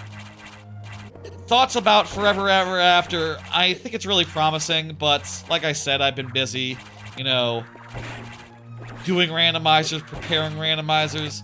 There's kind of been a lot of prep work, and I've, like, you know, found myself wanting to work on prep for the other several randomizers. You know, it turns out that Minish Cap had a big update since the last time I played it, and, like, I had to redo all the customizations I did to, like, make it so the logic would unfurl in a certain way. Oh, I see. You come in through a speed. I want health. I want health really badly, so I'm going to get that. By the way, we're not going to leave that. I hope next week will be simpler. Next week we'll I'll do I'll do Mario and Luigi, you know, randomizer in one go, real nice and quick, and then I'll have a whole week to myself to relax and to you know, hang out and shit, I guess. We'll fucking see about that. I'll say. We'll see how that happens, but you know, I'll say, like, I have Minish Cap ready for a week from now, and, like, you know, over the weekend, I guess I'll start looking at Banjo-Tooie Randomizer. If I could get those ones sorted out, I know how to do I've done Paper Mario like dozens of times, so I know how to set that up, and I have an idea about how I want to set up for this time, like in 2 weeks time. I already know what I want to do. Like, I want to do 7-star where I'm starting with the boots but no hammer, starting with super boots and handle sanity, shop sanity, all the sanities, coin sanity. Pretty much my normal thing. Pretty much how I like it. Nothing really different or special about Paper Mario Randomizer, but it has been probably a year since I did it last on stream, year or so. Time is really long, it turns out. Can this go through? No, the screw attack cannot go through those guys. I think that's an option in the randomizer. It makes it so that they're only vulnerable to their designated weakness. So you need to get power bombs for the power bomb ones. You need to get the super missiles for the super missile ones. Very cool, very good. I think we still want to go to the back half of 4, so let's now head back out that way. And, you know, I'll say again, a lot of those areas, we found them to be junk, or otherwise we couldn't get them, so we don't have to worry about them.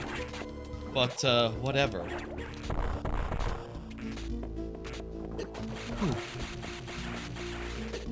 Probably faster to go that way than to go the other way, though. Anyway, I'm excited about all the other randomizers of Randomizer Month, but also I'm excited to get all the setup done so that I can have some free time and be able to relax and just basically, you know, come on, you know, when the day comes for each of the 7 remaining randomizers, including this one. I hope to just be able to start the stream and go like, okay, let's go. And that's that.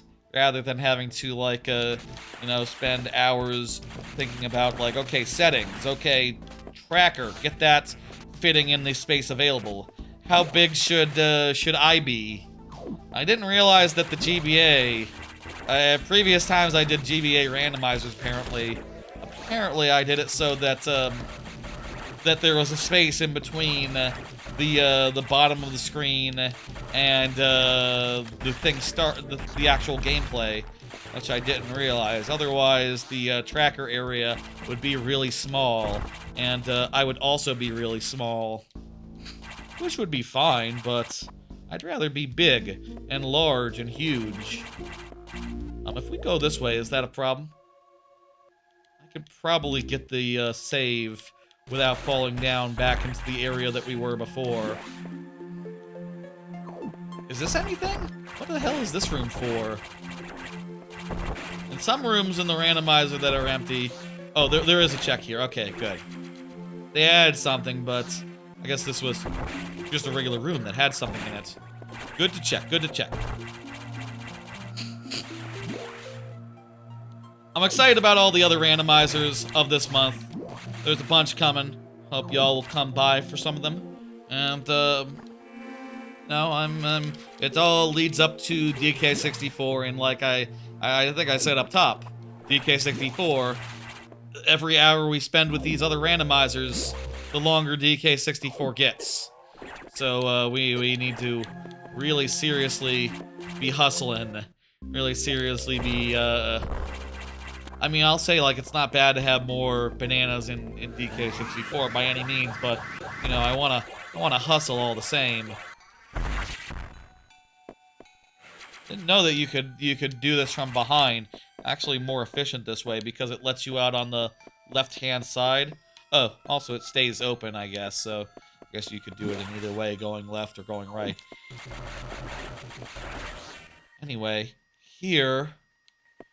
Can we get to that? I'm not sure if we can get to that one that's up midway up a wall, but let's try and see. Oh, maybe with like some frozen guys we can do it. Yeah, frozen guys, we can absolutely do that. And get, what the hell is that?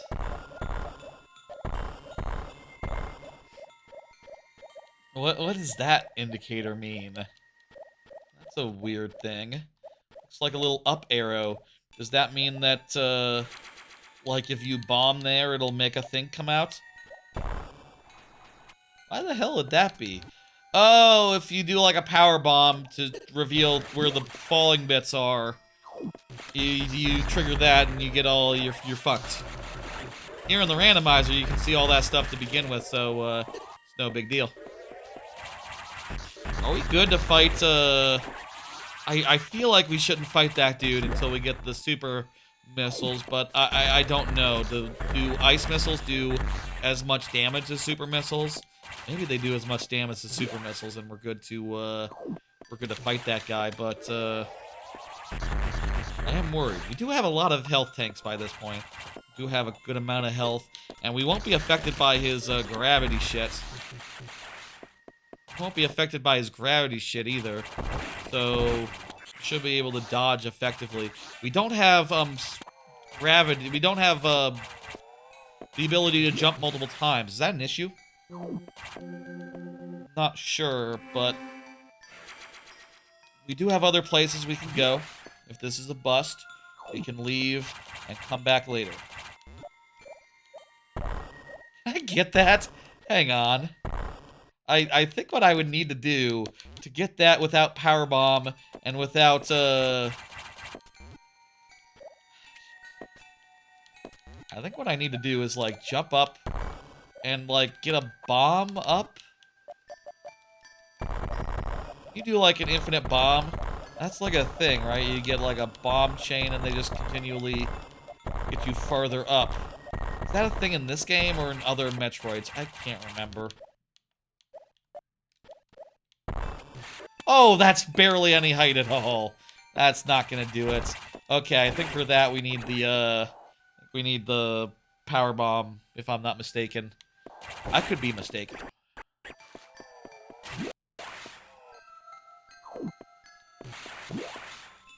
I think we want to go up through the upper path. There's like an item along the way. And on the way to like the boss. Also we'll get like the boss door health and missiles.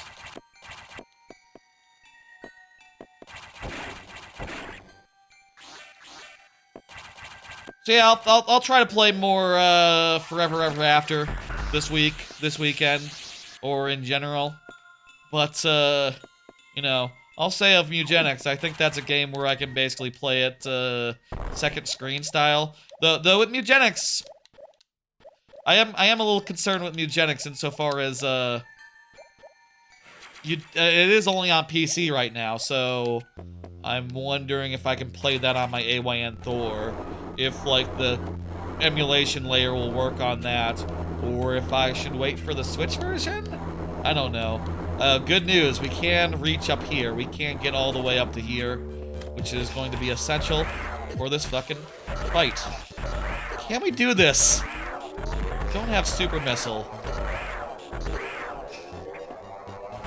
But maybe Ice Missile is equally strong.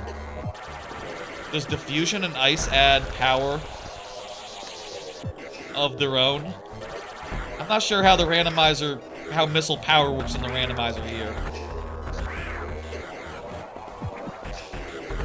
I'm also dying a little bit every time he drops head on me. He seems like I'm still slowed despite having the gravity suit. Interesting. Guess he doesn't, gravity suit does not infer, does not give you invulnerability to, that. Oh boy.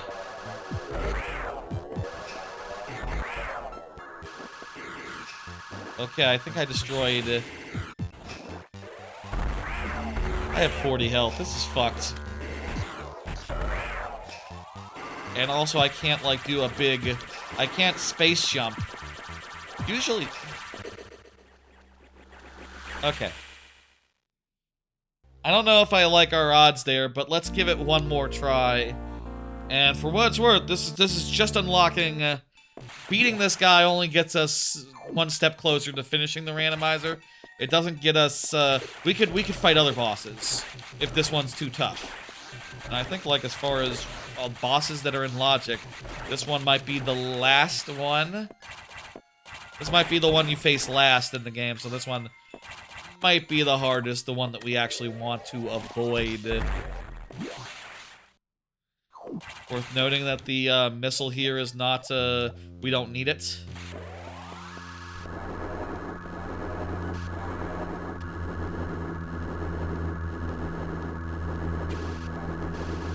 One more attempt. I'm not sure if we're really loaded for bear here.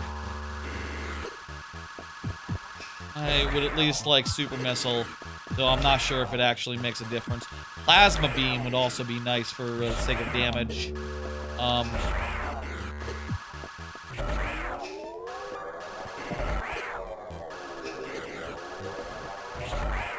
Going with the charge attacks for phase 1.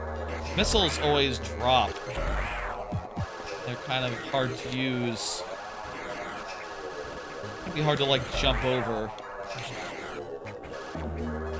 the lasers and stuff, so maybe we should, like, transform into ball. Ooh, but then, like, we're charging our shit while,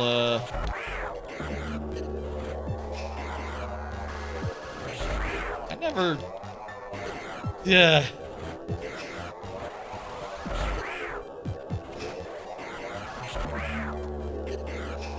Yeah, if there's, like, a good way to avoid this shit... I always feel like this phase is more about, like, just, endurance, you know, just, like, get in there and fucking blast his ballsack a bunch and hope for the fucking best. And just try to outlast. Yeah, let's fuck that. Let's go somewhere else. We don't need him. We won't need him. We can go to other bosses and be perfectly happy, perfectly good. There's still checks we can do in this area. That requires a power bomb. That one doesn't matter. That one's nothing. I think we want to go to the left side of Sector 5, which means that we want to warp to start. Hey, 06i, how you doing? How you doing this fine day? It's Metroid Fusion. Let me think. So, where we're at right now is we've gotten, like, most of the items in the game. Honestly, when it comes right down to it, we're just lacking Power Bomb, Space Jump, and Super Missile. Oh, and what the hell is that? That S, that's the Wide Beam? The Wide Beam? We were missing the Wide Beam, I think. We don't have the Wide Beam? Maybe Wide Beam and Wave Beam just looks wide, I guess by default, but we don't have the Wide Beam, we don't have the Plasma Beam, and we don't have the Ice Beam. You just finished Mio, might get to Ori 2 tonight. How was Mio? Was it, did you really like it? I'll say, like, it's still one of the games this year that is, like, really at all interesting. How long did it take? You loved it? Okay. That's a... I did hear good things. I just wasn't sure. How long did it take you? I will say I do have to play Escape from Forever After sometime soon, and Mugenics comes out next week. So there are other games coming out, but 20 hours? As a Metroidvania that you can play in the background while watching stuff, probably to some degree, I feel like I could fit that in to my schedule more easily. Let's see, where can we go right now? Sector 3, Sector 4, Sector 5. There's this stuff at the right of Sector 3 that we can get now. We could get earlier, but I didn't because we left that area. By the way, there's Sector 1 and 2 are not in logic. We don't have to go there. Just to say what I've said previously. Again. Sector 4... I think we've seen, gotten, or otherwise dismissed everything here. So that's pretty much done, actually. I think we can get that item at the top side of Sector 5, and I think we can also get a lot of stuff in the loop of left side of Sector 5. I think Sector 5 is where we want to go. Sector 6 we still need Super Missile to get into, so that is just right out. That is just completely a no-go. Okay, I think I know where we want to go. I think I know where I want to go. Let's go there. Let's go where I want to go. Ori 2 is fantastic. You'll like it. Ori 2 was originally going to be one of the randomizers I did on a Sunday, but I decided to slot in Mario and Luigi and Banjo-Tooie at the last minute, replacing Ori and Tunic as the games. Also, can we do that area now? I think we might be able to do that area now on the left-hand side, or on the right-hand side. We can't do that boss without space jump, so that is still off the table, but we can maybe at least check that area for its other check. Now that we're stronger, we have more health, we can get past those space pirates, no fucking problem now. Also, can we do this now? I think this has Ice Beam, by the way. Ice Beam's on the other side of this. Yeah, unless I can I, like, store up a space jump and, like, bring it down there? Let's find out if we can get this check. If we can get this check right now without Power Bomb. Ah, fuck. I can't get through that. I have to aim down. Can you do... I'm not sure about the viability here, but let's find out.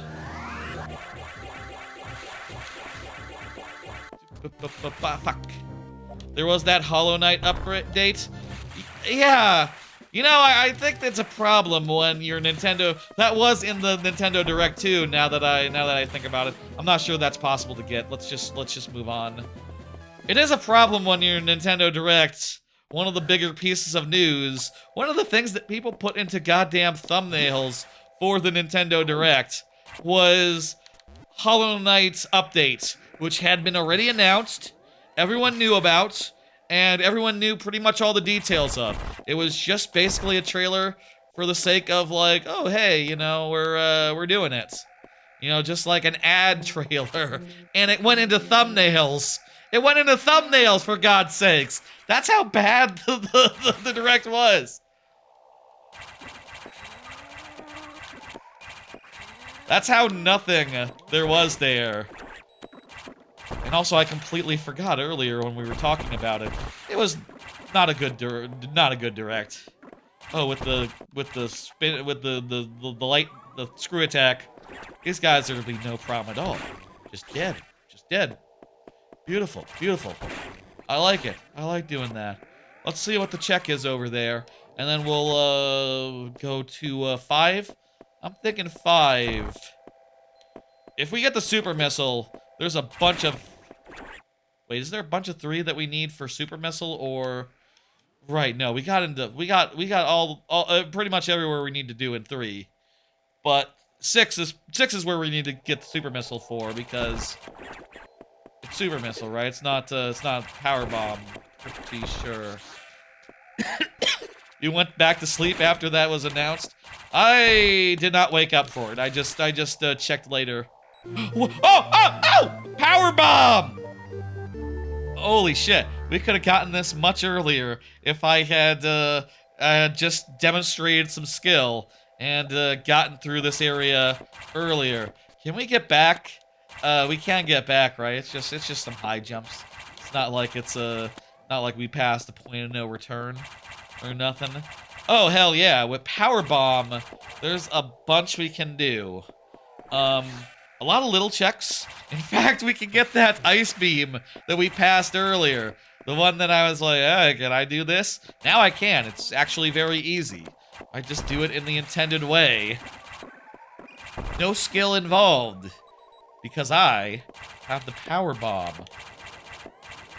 So we'll get that, and then we'll head into, I think 5. I think 6 is still... 6 is definitely super missile, right? 6 is super missile.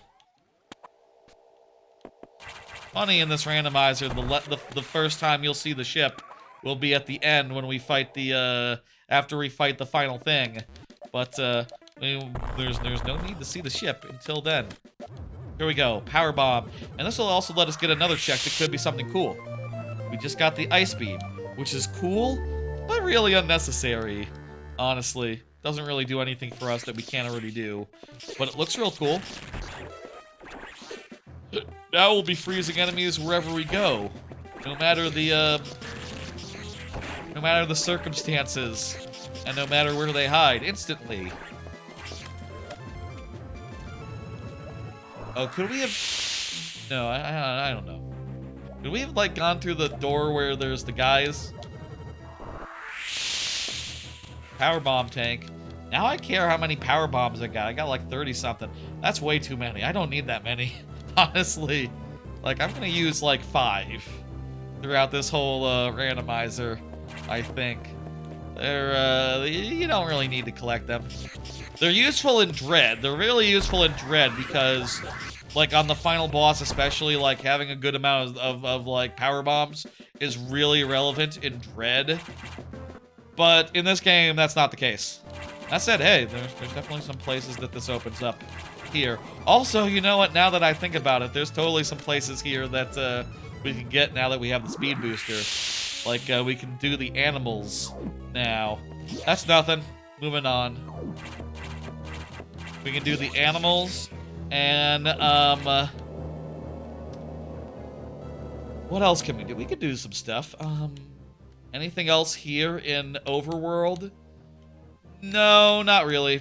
We still can't get out of, that boss fight, so that boss is out. I'm thinking the box might be our best bets, and also the guy in Sector 6. Like, once we get Super Missile, I think we can go right out to that guy, and the box should also be pretty easy with what we have. I think he's gonna be very accessible and all that. Oh, I think we can get through with just the wave beam. Actually, I don't even have to go up and use the speed booster. Important that we don't kill these guys, because we need to stand on them. Do that one more time.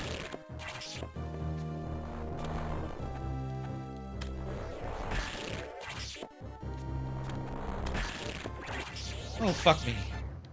Please reform. Okay, I'll leave the room and come back. How about another card? I still got, like, I think 1 or 2 more. Do y'all think vibe coding is a threat? I heard a thing or two about, like, all this vibe coding shit, which sounds, you know, sounds... I have a lot of conflicting opinions on it, right? I've heard that, like, it's getting better, and, like, you know, it's gone from a thing where I look at it and I go, like, oh, that's not a threat. That's gonna be, like, endless quantities of slop. Which it is, right now. But I've also heard people saying, like, oh, it's getting more and more feasible, and more just manageable as shit goes forward and the models get better. And, like, as a software engineer, I'm sitting here going, like, wait a minute.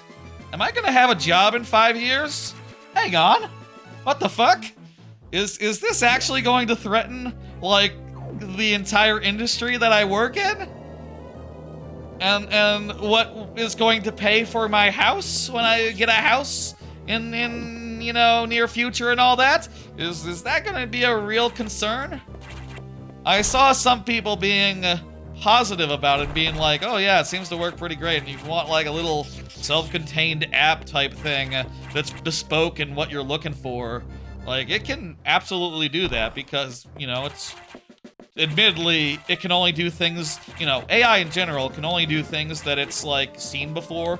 But let's face it, like, a lot of engineering, a lot of software engineering and software work is not reinventing the wheel.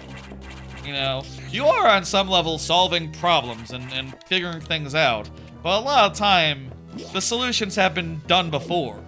You know, the solution might be, oh, use this tool set that already exists. The solution might be, do this thing that everyone's done a million times. Use this data structure that is very familiar and not exactly a, you know, an innovation in any way.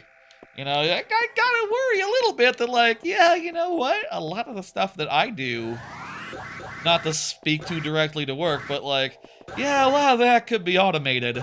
A lot of that could be... is like devoid of the creativity that I would say is like, you know, AI cannot really realistically approximate, you know? Like, yeah, no, like rote solutions are its bag, and like if your work involves a lot of like, you know, stock solutions, like, yeah, no, it's not, it's somewhat vulnerable. That said, I will say that, thinking about it... we got a hint there. At least the hint is just the sector, not necessarily anything direct. You need employees to make the AI, at least. That is true.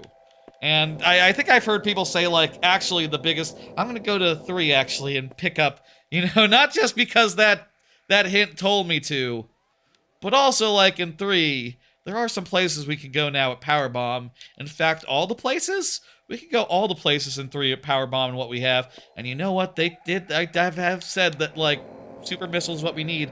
Fuck. You know what? I didn't know that the hints were that unspecific. The thrill of finding the thing is still intact, actually.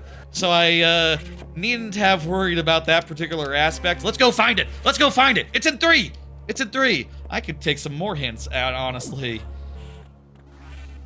Cool. I've heard people say that, like, junior engineers are the people that are really under threat. You know, the people who are getting out of college now and are getting into the industry now. There's been sort of a recession as far as hiring new employees go. So, like, I guess I feel really good for having found a job, you know, 2 years ago. 2 years ago? Yeah, 2 years ago. Rather than being in the job market right now, it sounds like it's kind of a nightmare right now, especially because of all the layoffs and things of that nature, you know, in large part caused by this sort of crap. But, like, as this shit gets better, I do worry somewhat, you know, and I do also worry just insofar as being a software engineer, yeah, I'm probably going to have to touch that stuff in a professional capacity at some point. No, if I care about my livelihood, like, yeah, I guess maybe I should. I mean, I understand the concept. I remember taking that class in college. I mean, we all I thought it was like not really going to amount to anything when I took that class, you know. And I, you know, understand like matrix multiplication. I've seen that video on image recognition from what's his name, like you ever see that image recognition explainer video from like Veritasium or something? It's like one of those big math maybe number file or something, but it's the one where they get like a bunch of people in a football field. That's a good video just to explain like how image recognition works at a basic level, you know? And I'll say like, on a certain level, I don't mind image recognition, you know, to be clear. I don't mind that. I don't mind, you know, voice recognition or just like, you know, technology that lets you know what's the things that like for deaf people, like make subtitles automatically. That technology, that use seems relatively innocent, and also it seems like it doesn't take the kind of power that, like, you know, generating slop at scale does, you know. I'm sure. Anyway, I have a lot of conflicting theories, and also, like, my biggest feeling is, like, as far as, like, AI coding goes, if I had to say there's one problem, my opinion insofar as, like, what the biggest problem in engineering is, I think the biggest problem in engineering in general, and, like, the most difficult thing, has to do with knowledge. Has to do with, like, knowledge bases. Has to do with, like, employees who know how to do things. You know what I mean? People who know how things work. And, like, and that sort of crap, right? And it's a big problem a lot of the time when you have something someone's made that no one else understands how it works, and if someone has to, like, fix a problem with it, or, like, plug into it, or, you know, any number of other things with that technology, you have to find that person and track them down and hope they still work for the company.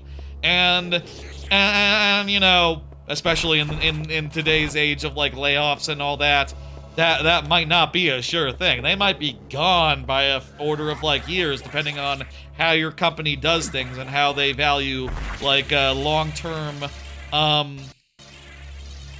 employees long-term, you know what I mean? Okay, that's we can get this, but it's just a missile. You know, I think the biggest issue in tech is just, like, losing knowledge, losing those resources, losing access to the brain trust, in other words. And the biggest risk, I think, with AI is just that you never have a brain trust. No one knows how it works. And, that's just a real issue insofar as maintainability goes. Like, that's a maintainability nightmare, you know? Like, honestly, like, if there's a problem, I think it's just there should be more documentation. In general, people should be documenting their stuff better and, like, explaining, like we need more in the way of, like, I feel like documentation and even, like, good comments are just some of the first things that get jettisoned in the interest of time. You know, in the interest of just, like, who cares? And, as a result, the stuff is thus maintainable. No one has time to write a wiki page for their projects. You know, in, like, most of the work I've ever seen in my life, no one has time to maintain a wiki page explaining that stuff. You know, all that stuff is all knowledge-based. You talk to another person, and they tell you how to do it. They tell you how you do it. And then, you know, knowledge continues to transfer mostly orally. And AI is just like... that's a crisis waiting to happen because no one knows. Except for, I guess you could ask the AI, but there's no guarantee it even knows how it works, what it did, or what some other AI did, depending on, like, if models change over time, if you're using a later version of whatever. You know, I don't even think it would be any guarantee that, like, the earlier one would know how to do the thing. Okay, we're just down to one check here, so we know where it is. We know where the last item is. It's the last place we looked. It's off. Well, because we have to get more items than just the items that are just that one. It wouldn't necessarily be the last place we looked, but in this case, it is the last place we're looking in this this area here. Okay, here, do a speed boost. Anyway,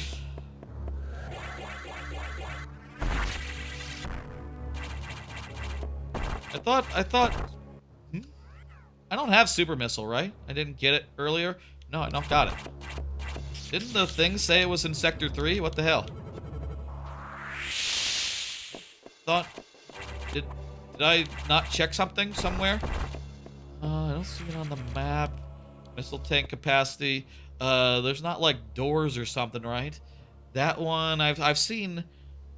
There's only 2 others on the map, and I've seen them. Oh wait, there's one below. There's one below. Okay, I didn't see that one. That was the one that was in the fast travel chamber. Super missile. We could have seen this one earlier if I had thought to shoot it and have a look at it. Like, you know, I could have done that when we were here earlier. Hell, did we have the bombs earlier when we were here? I forget if we had the bombs earlier while we were here, honestly. This was a while ago. Alright, we have super missile, so we now can go to, I think...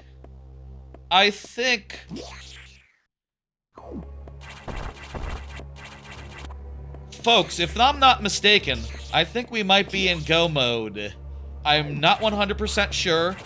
Don't quote me on that. But I think with what we have currently, we can, I think with what we have currently, we can go fight the 2 bosses that are remaining. They're both in two bosses, remaining bosses. Honestly, we can fight 3 of the bosses. We could definitely fight Gravity Man if all else fails. But we can definitely fight. The big ball in sector 6.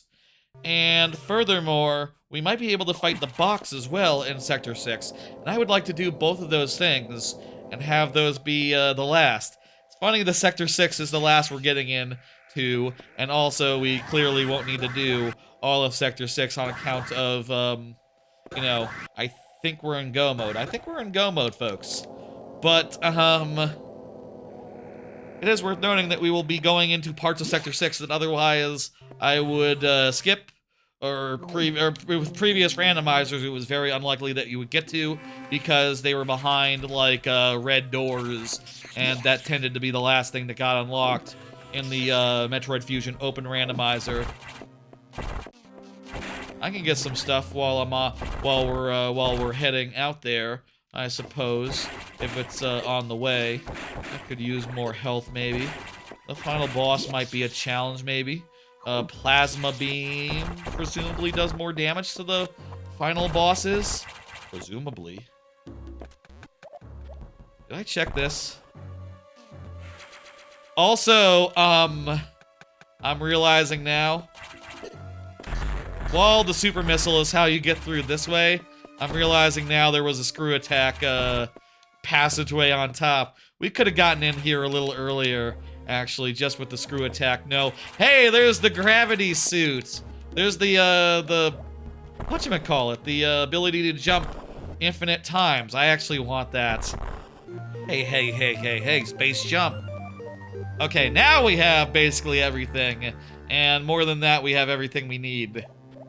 Alright, we're super in go mode now, folks. If we weren't in go mode now, we weren't in go mode before, we're in go mode now. I think I would like to beat the box as the second one if possible, but I could absolutely go do the guy at the spider at the bottom of the pit now. We have options, you know. In fact, we can go fight that guy first. That said, I would like to save first. So let's do Big Box Dude first. Can I save before I fight Big Box Dude? I would like to it don't make a difference. We're in go mode. It doesn't matter. And also I'm not gonna die because I'm really good at the game. I presume there's a check behind that door, yes.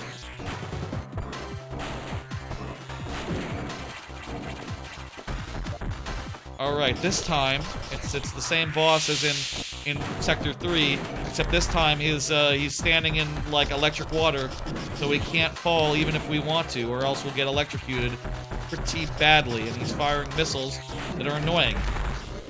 In the original, I don't think I've ever had to fight this dude in the... I'm not sure if did I fight this dude in the Randomizer? Box 2?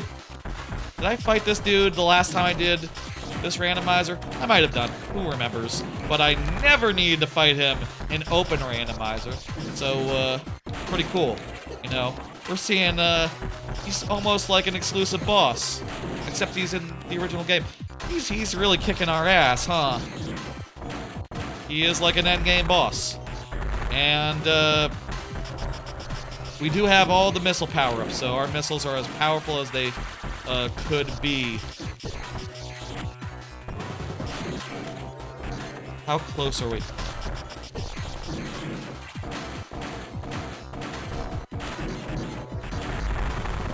Oh!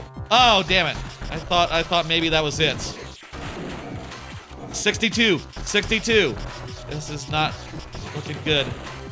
I wonder if he's easier if you had the wide beam. The wide beam might make him a tad bit easier. Or the plasma beam, you know, shoot through enemies. That seems like a very valuable effect for this fight. Ah! You know, I think we actually can't get to the save room in that area. That's like through the other business. We'll walk back and we'll take a few more attempts. Maybe go to the lower one and beat the easier boss first. I lost the gravity jump too. Mildly inconvenient. It's fine. It's fine.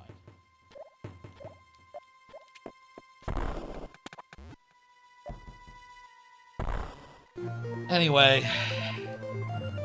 Okay, I regret taking risk. I do regret taking risk. Let's go with the easy boss first. I enjoy... Really fun. This randomizer has been good. It's been solid. I really prefer having the goal be a boss-based, you know, beat the bosses based, versus like just randomly find Metroids, mostly in bosses, but not entirely in bosses. I feel like this has worked out for the best. We can talk about how I felt about this randomizer after we're done with it, I guess. That's what I usually do. But, you know, now we have a minute to, like, stop and think. I'm, like, stopping and thinking. Is it best to take this route to the boss, or... No, I wouldn't mind getting, like, if I could get the plasma beam or something. Here's a save room. This is what I kind of wanted, but this save room is also, like, not one where you can return to the up high boss. That boss is kind of meanly placed, you know? He's, the box 2 is kind of in a zone where, you can't get to him normally. And the save room is, like, after him. Unless you come in through the Metroid route. The Metroid route lets out in Sector 1, so it would be like a lot to go through of, you know, that's entirely out of logic.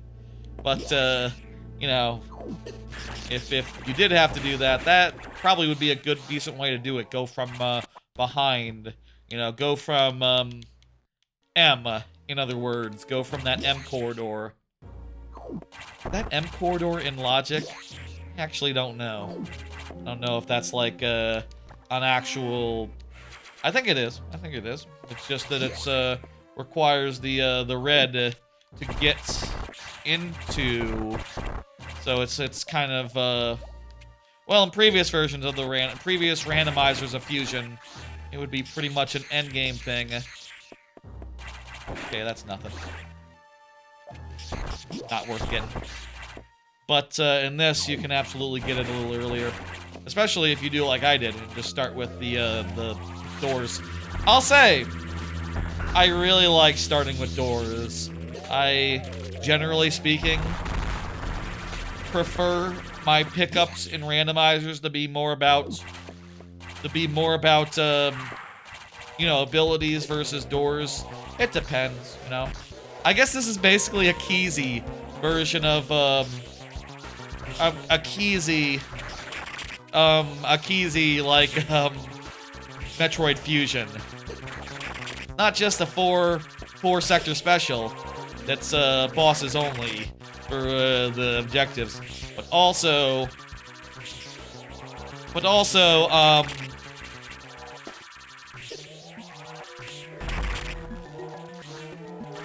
dude's dead. We got him on the ropes. But also, it's, Keezy.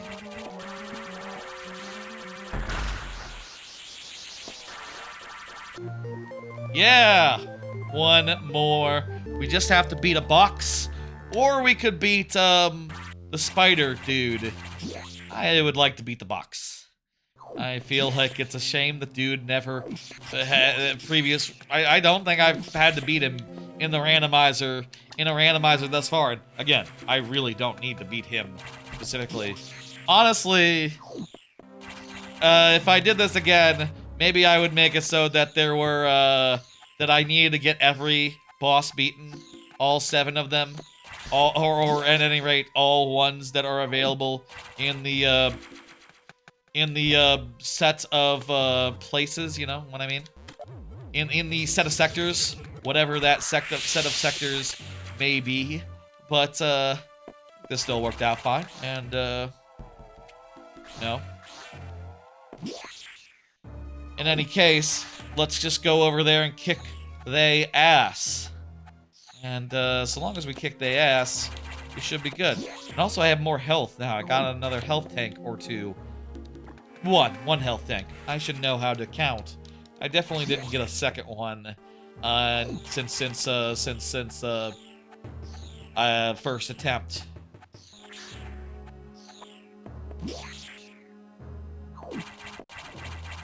I guess this is a run back. If we die a second time here on this boss, this will be our run back. Thrilling, isn't it? It's not a very difficult run back, especially with all of our overpowered items that make us super duper strong. Screw attack has no effect on that dude, right? Yeah, no, it doesn't do nothing. Doesn't do nothing. We know this. It is known, in other words. I'm very glad. You know, there's some annoying checks in this sector that I don't have to do this time as a result of how we unlocked it. So, that's pretty cool. Or rather, when we unlocked it, you know, after the thing. I'll be very curious to see where the wide beam is. Doesn't this thing do where in the credits it shows you, like, spoilers? Or is that just like Metroid, Super Metroid and stuff?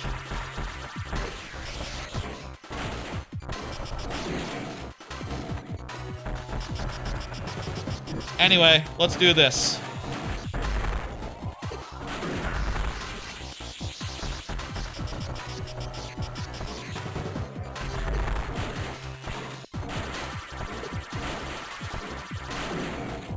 Okay.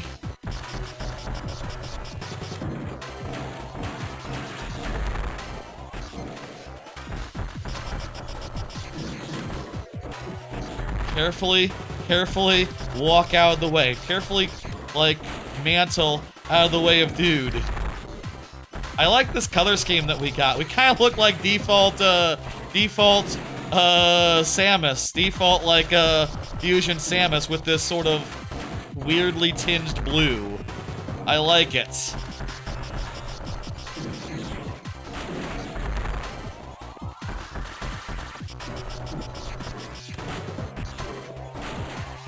For the thumbnail of the live stream, you know, live streams have a thumbnail separate from the normal.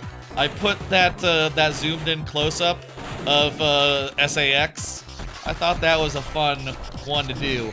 I think maybe for the final, either I should put like the, you know, there's the diagram of like all the sectors. I actually don't know where that is. Is that like in the main map? There's like an in-game diagram of sectors, and I could like cross out to, I guess. Or maybe this boss like jumping at me and me narrowly like crawling out of the way would be good. Like in the moments where he's like right behind me, basically. I think that might be cool as a thumbnail choice. We're getting right down to it, so we have seen whatever thumbnail I'm using. It's gonna be something from what we've seen so far. I mean, it's probably not just gonna be the final boss. That'd be silly.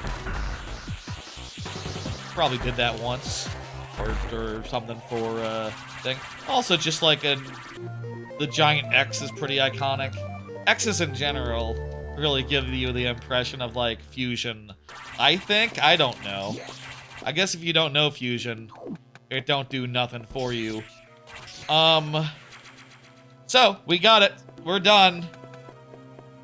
But worth noting, we still have to save before we can lock in our progress. Fortunately, there's a save room over here, so we can do that and we can return to home. Before we do that, though, I'm kind of curious about the Forbidden Zone, about the area. How does that look in the randomizer? Let's just walk out there and have a look and see what's there. If there's a check, or if... I think, like, the setup of the randomizer is like, yeah, the SAX has destroyed the thing already, so it shouldn't be there. But I guess it'll be in its destroyed state. Yeah, what's the restricted zone look like? I'm genuinely curious. Give me an extra minute here just to check. It's a shame that, like, the logic didn't take us out this way. That we didn't have to, like, see this bit or get its item or whatnot. But, you know, hey, I guess this area is behind, like, multiple hard things. It's just not very likely to get it. Plasma beam! Oh my god, that was a worthwhile worthwhile detour, I think. I love the plasma beam. I want to be able to shoot good with it. Hell fucking yeah. The only item we haven't gotten now, for what it's worth, is the we have to make our way back through Sector 1, which is out of logic. Oops. Whatever, that's fine. Hey, I guess maybe if you want it to be really Sector 1-less, you could put this, you could put it out of logic entirely.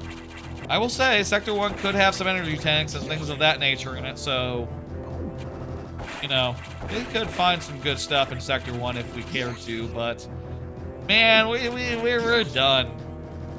We don't got nothing more to do. We don't got nothing more to check. I think.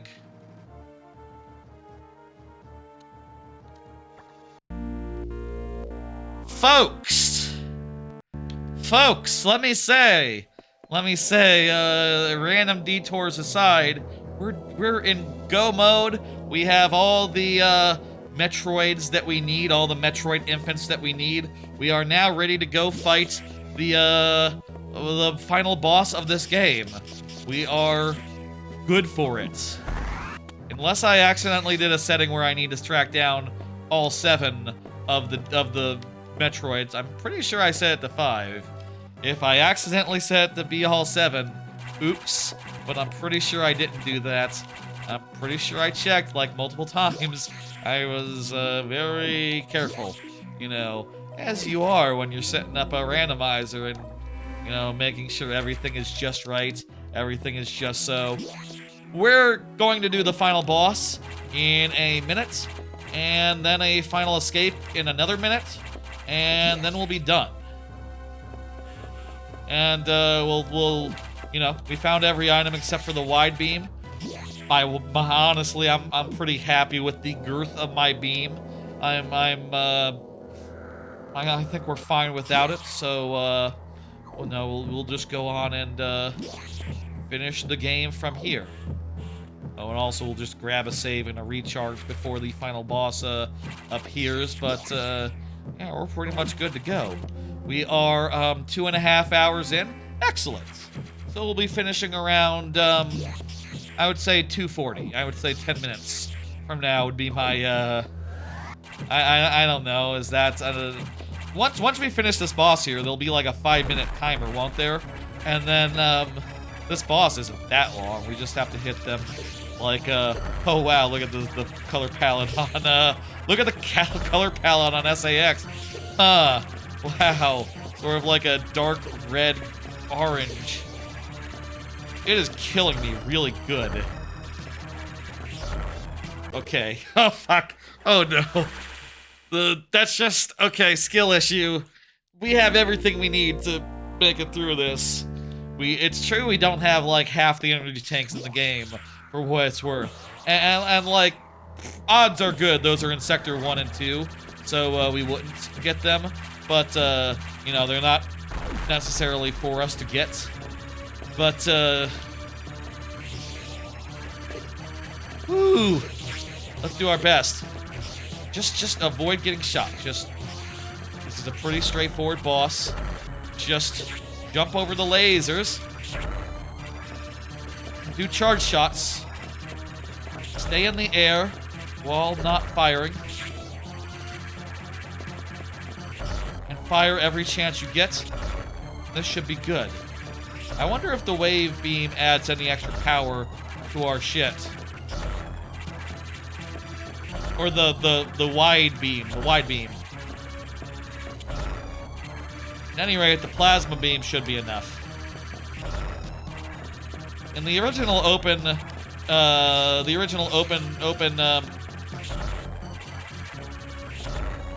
Metroid Fusion Open Randomizer, to get to the end of the game, what you needed was just, like, plasma, level 4 doors, and, plasma, level 4 doors, and, plasma beam, level 4 doors, and, is there another thing? Charge beam. Because you needed those for the boss. I think in this case, it's just charge beam and the, Metroids to beat this boss and to get through. Hell, yeah, we're doing it. We're doing it. Oh, shit. Unless... I kind of want to farm some fucking bullshit off this dude. Just get some health. Be safe, you know?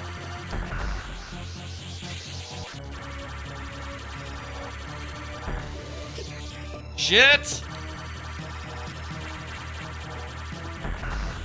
Okay. This is... That hit? I'm not sure if that hit, but... Woo! If those ice beams hit us, we'd be dead. Oh, thank God. Okay. Nice, solid boss. Let me, recharge. Can I still save, also?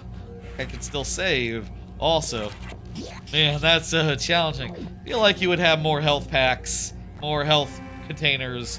Like if, when you remove sectors from logic, more health tanks end up in the out-of-logic sectors, making for a more difficult final boss. So if you ended up doing like a 3-sector, for like a 2-sector, would even be even more difficult. Let's say 4 might be the least that is like viable, honestly. Wait, do we go through here or through the elevator? Doesn't matter. The elevator is online this time. Like the original time, you need to go back through the shaft. Or do you? Or is that just so you can get to the boss? I don't remember. I think they do, like, encourage you to go that way, though. Or maybe make it mandatory the first time. Not in this case. This time we can go wherever we want. And, oh, you know what? I don't think there's a timer. Also, there's no timer running. So I guess the randomizer takes out the timer bits. So if you wanted to go check some more locations and get some more stuff, I guess you could. But, I'm happy just finishing right now. We could go fight the spider boss. Imagine if we turned and went and fought the spider boss right now. Would this music still be playing during spider boss, or... Okay, timer starts when you enter the final boss chamber. Okay, good to know. You take the hit, you go out in damage. I guess it doesn't make... I guess I forgot that it does literally put you at 1 no matter what, so... Really no need to recharge or anything. It's all good. SAX is here, and now it's our friend. It's like the end of Dread if you play Dread. Spoilers for Dread, I guess. People should have played Dread by now if you're a Samus Metroid fan. Or otherwise, you don't care. This boss I have died to before in the randomizer, so it's not like a sure thing that we'll beat this motherfucker, but it's pretty straightforward. You just run left and right and try not to get stabbed. Am I more purple now than blue? I guess that's just because, is it like lighting stuff? Like different rooms give you a slightly different coloration. Oh, you know what it is? It's because I reabsorbed the ice, reabsorbed that I probably made our... In the original game, didn't it make you, like, orange or something? It's been a while, I forget. I think it makes you orange when you get that, like, classic, Samus. Classic, vanilla-style Samus. Done! Good! Yes! Thing defeated. You have 1.5 minutes to escape. Look at that beautiful red ship. Wow, what a nice palette shift on that. I think it looks really great. It's like a really dark orangey red. Let's go. All right, we're out. The thing's going down to the surface, and hell yeah, we finished time. That's 2 hours and 36 minutes. Nice and quick, nice and good, nice and easy. All right, we finished up the randomizer. Let's, quickly before we leave, we got the whole scoreboard here for Randomizer Month as a whole. I'm going to, add the time here and then do a little bit of math so that we know where we stand as far as, like, you know, how DK64 will be at this rate. Metroid Fusion was 2 hours. Align that nicely. There we go. 2 hours, 36 minutes, and 25 seconds. And if I do the math there and add those up, is this going to get hard to do? As, no, adding time is easy. Adding time is easy. If I add those two numbers, what do I get? Well, it's easy because none of them combine. So 28 plus 25 is 53. 53. And 22 plus 26 is 58. And I know what 14 plus 2 is. That's easy. 16. So we are currently at just short of 17 hours for the first two randomizers combined. Excellent. We'll do this after every randomizer. We'll do the tally and stuff. Should I first talk about what I thought about the randomizer? Maybe I should start with what I thought about the randomizer, what I thought about the settings, what I thought about the configuration, etc. Right. Yeah. Let's do that. Maybe next time we'll start with that, and then we'll tally it all up and do the whole 9 for Mario and Luigi and going forward. So with this one, like I said up top, and like I've been saying, I did a couple things special, a couple things different from the previous time I've done this randomizer. This particular version of the randomizer, of course, is Randovania. So I've only done that once, but I did it a couple different ways this time, insofar as, first off, it was only 4 sectors. Second off, the Metroids were all located on the bosses, so as far as go mode goes, as far as the main objective, it was get to the bosses and get what you need to defeat them, not randomly find Metroids on random bosses like it was last time, which I think that was superior. I think that putting the Metroids on the bosses reliably means that you always know what you need to beat the game. You always know what you need to beat the seed. And you have to find the items randomly, and for me, I think that's what matters, is just like, you find random items to beat set objectives. That to me is what is best in a randomizer, Like, that's not possible in every randomizer, but things like, your Metroids, I think I would prefer it in every case if ever I can like tie the main objectives to like bosses or beating specific areas or whatnot. Actually, that's not really possible currently in some of the Metroids. Like, you can't tie the artifacts to like boss fights. You can tie some of the you can tie the keys for Dark Fortress, the final boss of Metroid Prime 2, to the bosses of the 3 areas. But you can't do that for the energy tanks of Metroid Prime 3, for instance. So, it's not always the case that you can do that, but in games like the Zeldas where, the dungeon objective can be the main thing that you're working towards, finishing the dungeons, finishing specific dungeons, doing this, doing that. I think that's a cleaner way to do it than just like having them be random, or even like in the case of the original one, mostly random. Like I showed earlier, I showed like the source code that I changed, the JSON file that I changed to make it so that bosses were pretty much inevitably going to have it.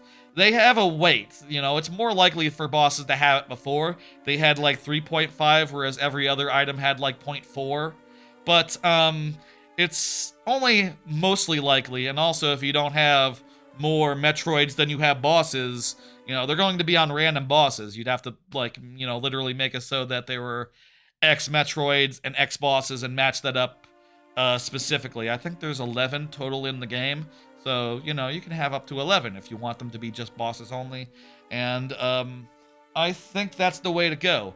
I'll say, for what it's worth, currently this is a thing where you need to like hack the randomizer a bit, make download it locally, compile, do the steps to like run it locally, rather than from a regular install. But I will say, I was discussing how to do it on their Discord, and they were like, we used to have that option. We might re-add it, actually.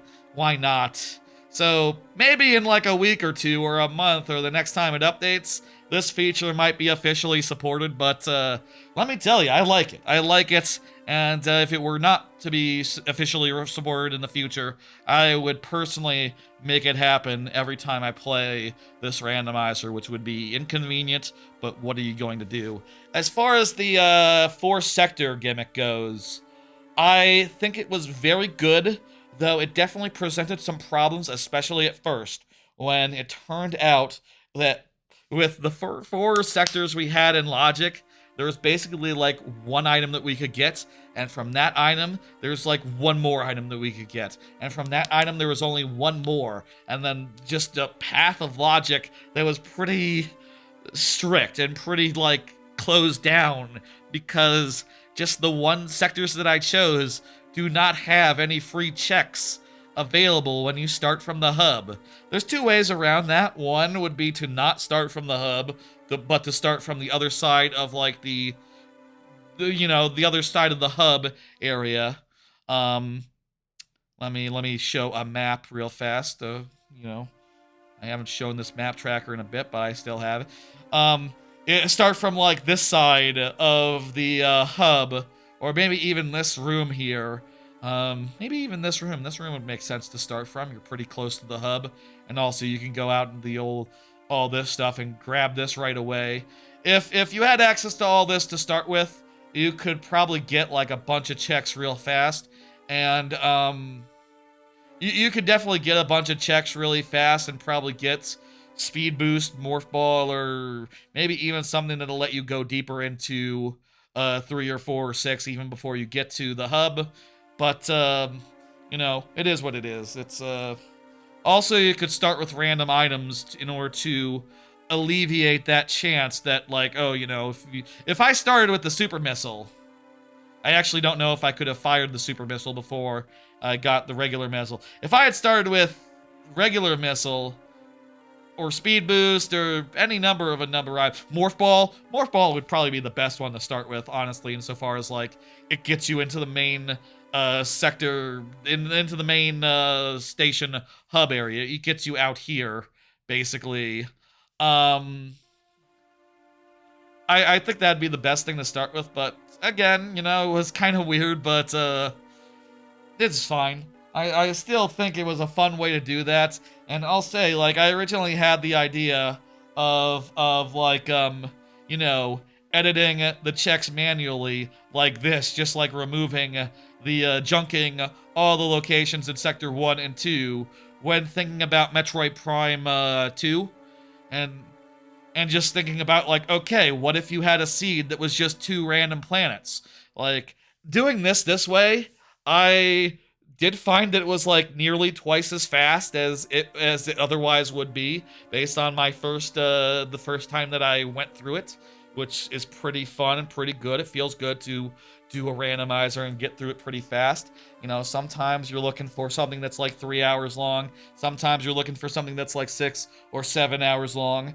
And being able to modulate the randomizer settings in such a way that it can either be shorter or longer, in the way that you might modulate a Zelda game in the same way to be like more dungeons versus less. I think that's fantastic. And I think like the next time I do Metroid Prime 2 or 3, I might do exactly that. I might totally just leave out one of the planets of Metroid Prime 3. I might totally just like leave out one of the zones in Metroid Prime 2 and just like cut it entirely. And I'd roll a dice, I'll say. I will definitely roll a dice. I will definitely let it be random. I definitely won't just say, Aegon Waste. Aegon Waste goes away. Or Bog. I wouldn't want to lose Sanctuary Fortress, honestly, if my hand was on the till. If I was choosing. I just might leave. I might flip a coin over those two, honestly. As far as Metroid Prime 3 goes, I could see losing any of those main planets. Yeah, I would be fine with any of the 3. Though Norian is kind of the shortest planet, so it kind of feels unfair to include it. I guess I would randomize like losing jet fuel planet, Cloud City, or Pirates Homeworld. Though it kind of would be a shame, like, losing Pirate Homeworld, because that is, like, the hardest part of that randomizer, and otherwise it's quite tame, really, when you get right down to it. I don't know. There's always a lot of things I would do differently in randomizers, always a lot of thoughts that I have, and I think this was generally a success. I will note that certain combinations of sectors might not be viable from our experimentation here. I mean, I'll say Sector 2 and 1 both will probably have easier checks to start with, and probably more likely to get you something that can let you get out of, to open up the world more, if necessary.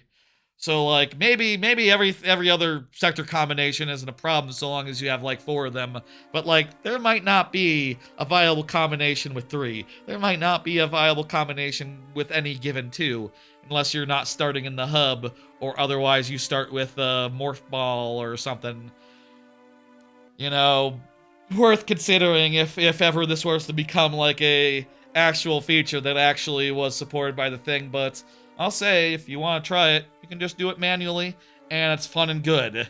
You know, it's fun and good to do it manually in this hacky way, just like taking stuff and putting it into no progression, just junking out whole entire sectors. It's kind of cool, and it gives you something to think about as you're realizing that really eliminates most of the places that you would look for things. Um, Final thing that I will note in this randomizer is that starting with the 4 doors, I liked that a lot. Definitely opened up a lot of options in the early game, and honestly, I think maybe with the 4th sector setup, it might not have been possible without those doors being open, because I think those 4 doors might have given us like the means to get to the next one consistently. And like the first item that we got was behind a yellow door, so it's possible without doors being open from the start, this 4-sector setup would not have been viable. It would not have been possible. The first item, there wouldn't be one, basically. You'd have to definitely start with one. Which, hey, it wouldn't be a problem, but, you know, I definitely prefer the way that this shook out. Yeah. Also, again, worth noting that in some cases, things like the box boss, you would have to fight them in Sector 3 and then Sector 6. If you end up getting, if you end up doing, like, Sector 6 in logic, Sector 3 out of logic, no box. No box in logic. But, you know, other than that, there's not that much to think about, I think. Other than that, I don't think the logic is that complicated. There might be some cases where you end up having to go through a sector, or, you know, the way through might be through another sector. Like, there's definitely shortcuts around, and I wouldn't be surprised if ever, you know, let's say for instance, like 3 and 5, right?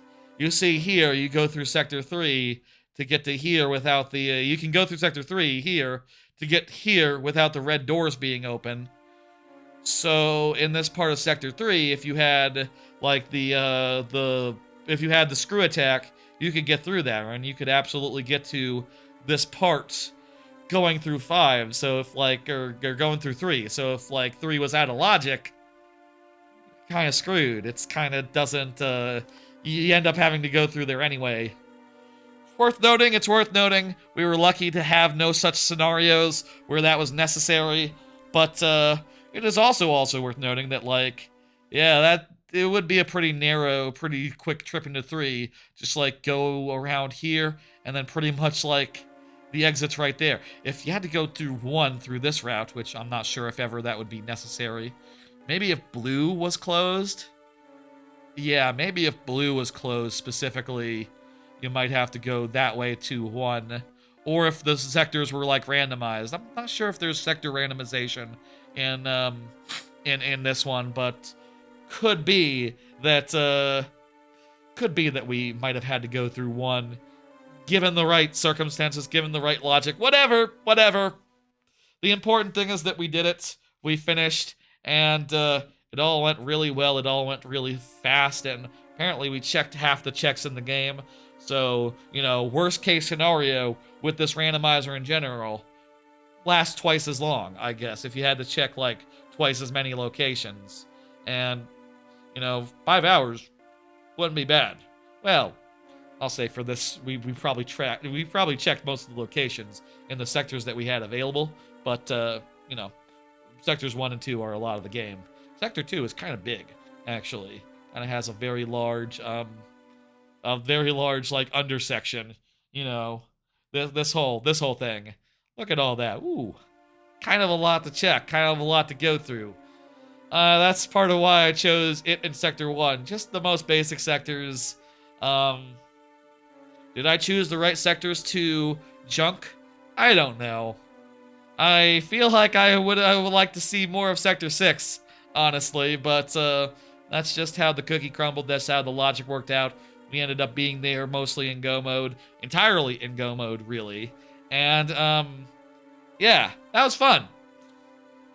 Let's look at the running tally one more time. We spent 14 hours with Skyward Sword, 14 and a half hours with Skyward Sword, and 2.5 hours here with Metroid Fusion, and we have totaled so far 17 hours.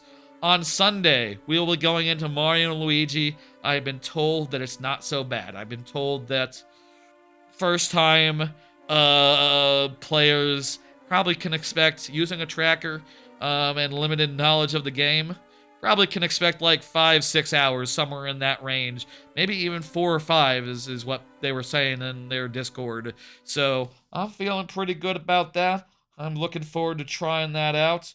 Let me just say, folks, it's time to sign off and to say goodnight and whole 9.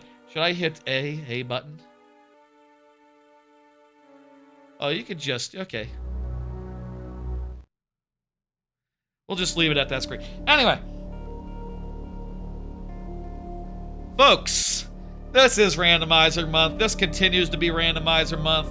In Randomizer Month, there will be no Super Mario Maker 2 until March, until such time, until a month from now, basically. If you're looking for that, it'll be back in March.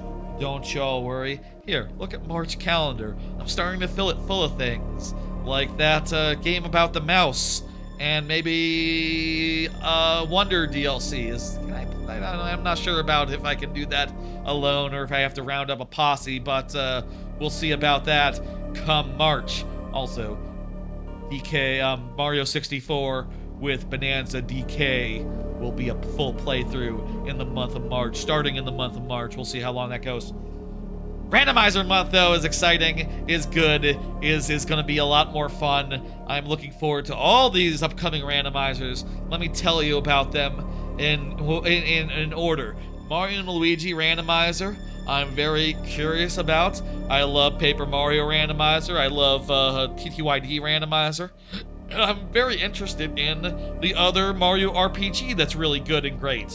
I mean, I wouldn't say no to a Super Paper Mario Randomizer, and Partners in Time might be okay. Partners on Time, I don't know if it has the structure of a that is suitable for randomization for what it is worth, but I'd at least look at it. I haven't played Bowser's Inside Story since that came out. That could be pretty cool to play in a randomized format. If they did a Bowser's Inside Story randomizer and you could just do the Bowser parts, you could just put Mario and Luigi entirely out of logic. Oh my god. That, I would be way into that. I love Bowser's parts of Bowser's game. But okay. Mario and Luigi is coming up on Sunday. I'm really looking forward to trying that out for the first time. I think I have a pretty normal setup. I will say that my boys will be Wario and Waluigi colored, so that's fun. But also, it's a pretty normal setup with just like scaling levels. I put blocks in logic. I made hidden blocks visible, and otherwise just, you know, have a lot of stuff in the pool. A lot of stuff to find, and hopefully with a tracker it'll be pretty easy to track everything down. If everything scales to my level, I don't have to worry about that. There doesn't seem to be that much to really worry about or really customize, but it also doesn't sound super long as far as these things go, so I'm looking forward to trying that out on Sunday. Look forward to that. Next week, on Friday, there will be Minish Cap Randomizer, and I'll say my plans for that are to make it a full every dungeon randomizer. It's been updated quite a bit since the last time I played it on stream, and there's a couple big changes in it that I'm really looking forward to giving a try. Oh, by the way, really like the palettes in this, the color palettes in this one. Didn't mention that. That was a new thing that I tried. It's pretty goddamn good looking. For Minish Cap next week, it's going to be full dungeons, and what's more, it's going to require all 5 dungeons. Previously, I've only had it so that the four elements are required, which means that it usually has to pick out 4 dungeons. I have done some bullshit. I have done some logic editing to make it so that the 4 sword is one of the dungeon rewards. So to get the final 4 sword, I have to beat one of the dungeons. And in particular, I have generated the seed. It's going to be the second dungeon that has the 4 sword, and the other ones have the 4 elements in them.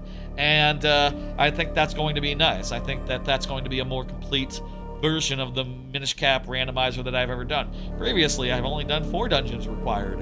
And also previously, in previous versions of Minish Cap Randomizer, it used to be that you had to go through all of Dark Hyrule Castle if you had that turned on. So I would always end with a pedestal ending. That is to say, just find the elements, and then boom, you're done. You go to the pedestal and it's over.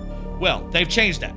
They have, or rather, it's possible now to get around that because they let you turn on certain portals, certain warp points, and I could turn on a warp point that goes from the start of the castle to the end of the castle where you fight Vati. So now, we still won't have to do the dungeon, but we can just go and fight Vati and do a final boss at the end of Minish Cap Randomizer. And I think that'll be lovely and just feels right, you know. I like it in, like Paper Mario Randomizer, where you need to fight the final boss at the end. That just feels right. Banjo-Tooie will be a week from next Sunday.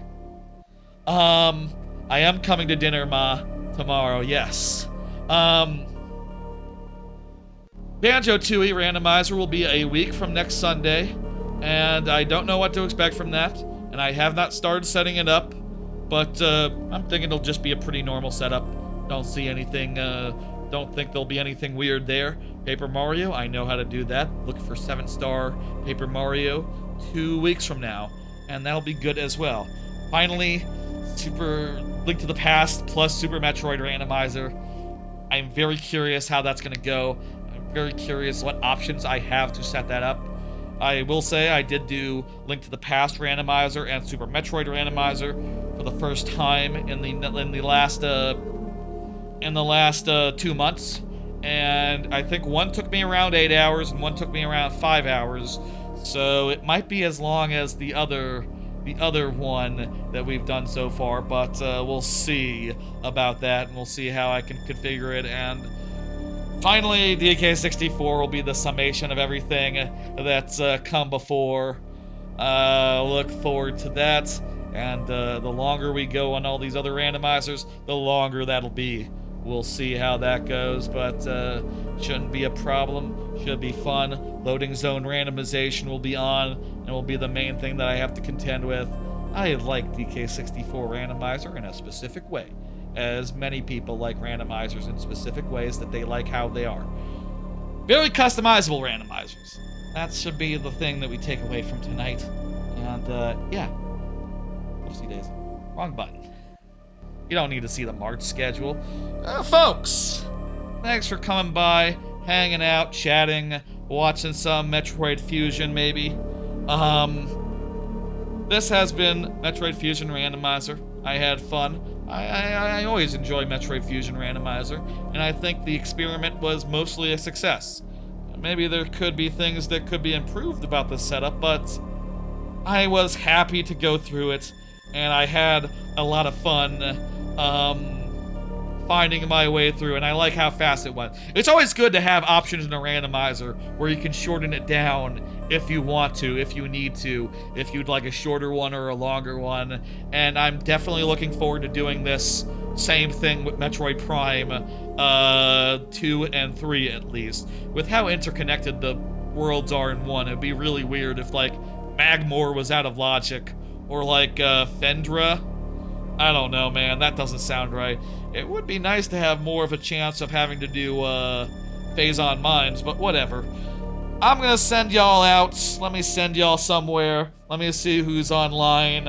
I'm going to send y'all to...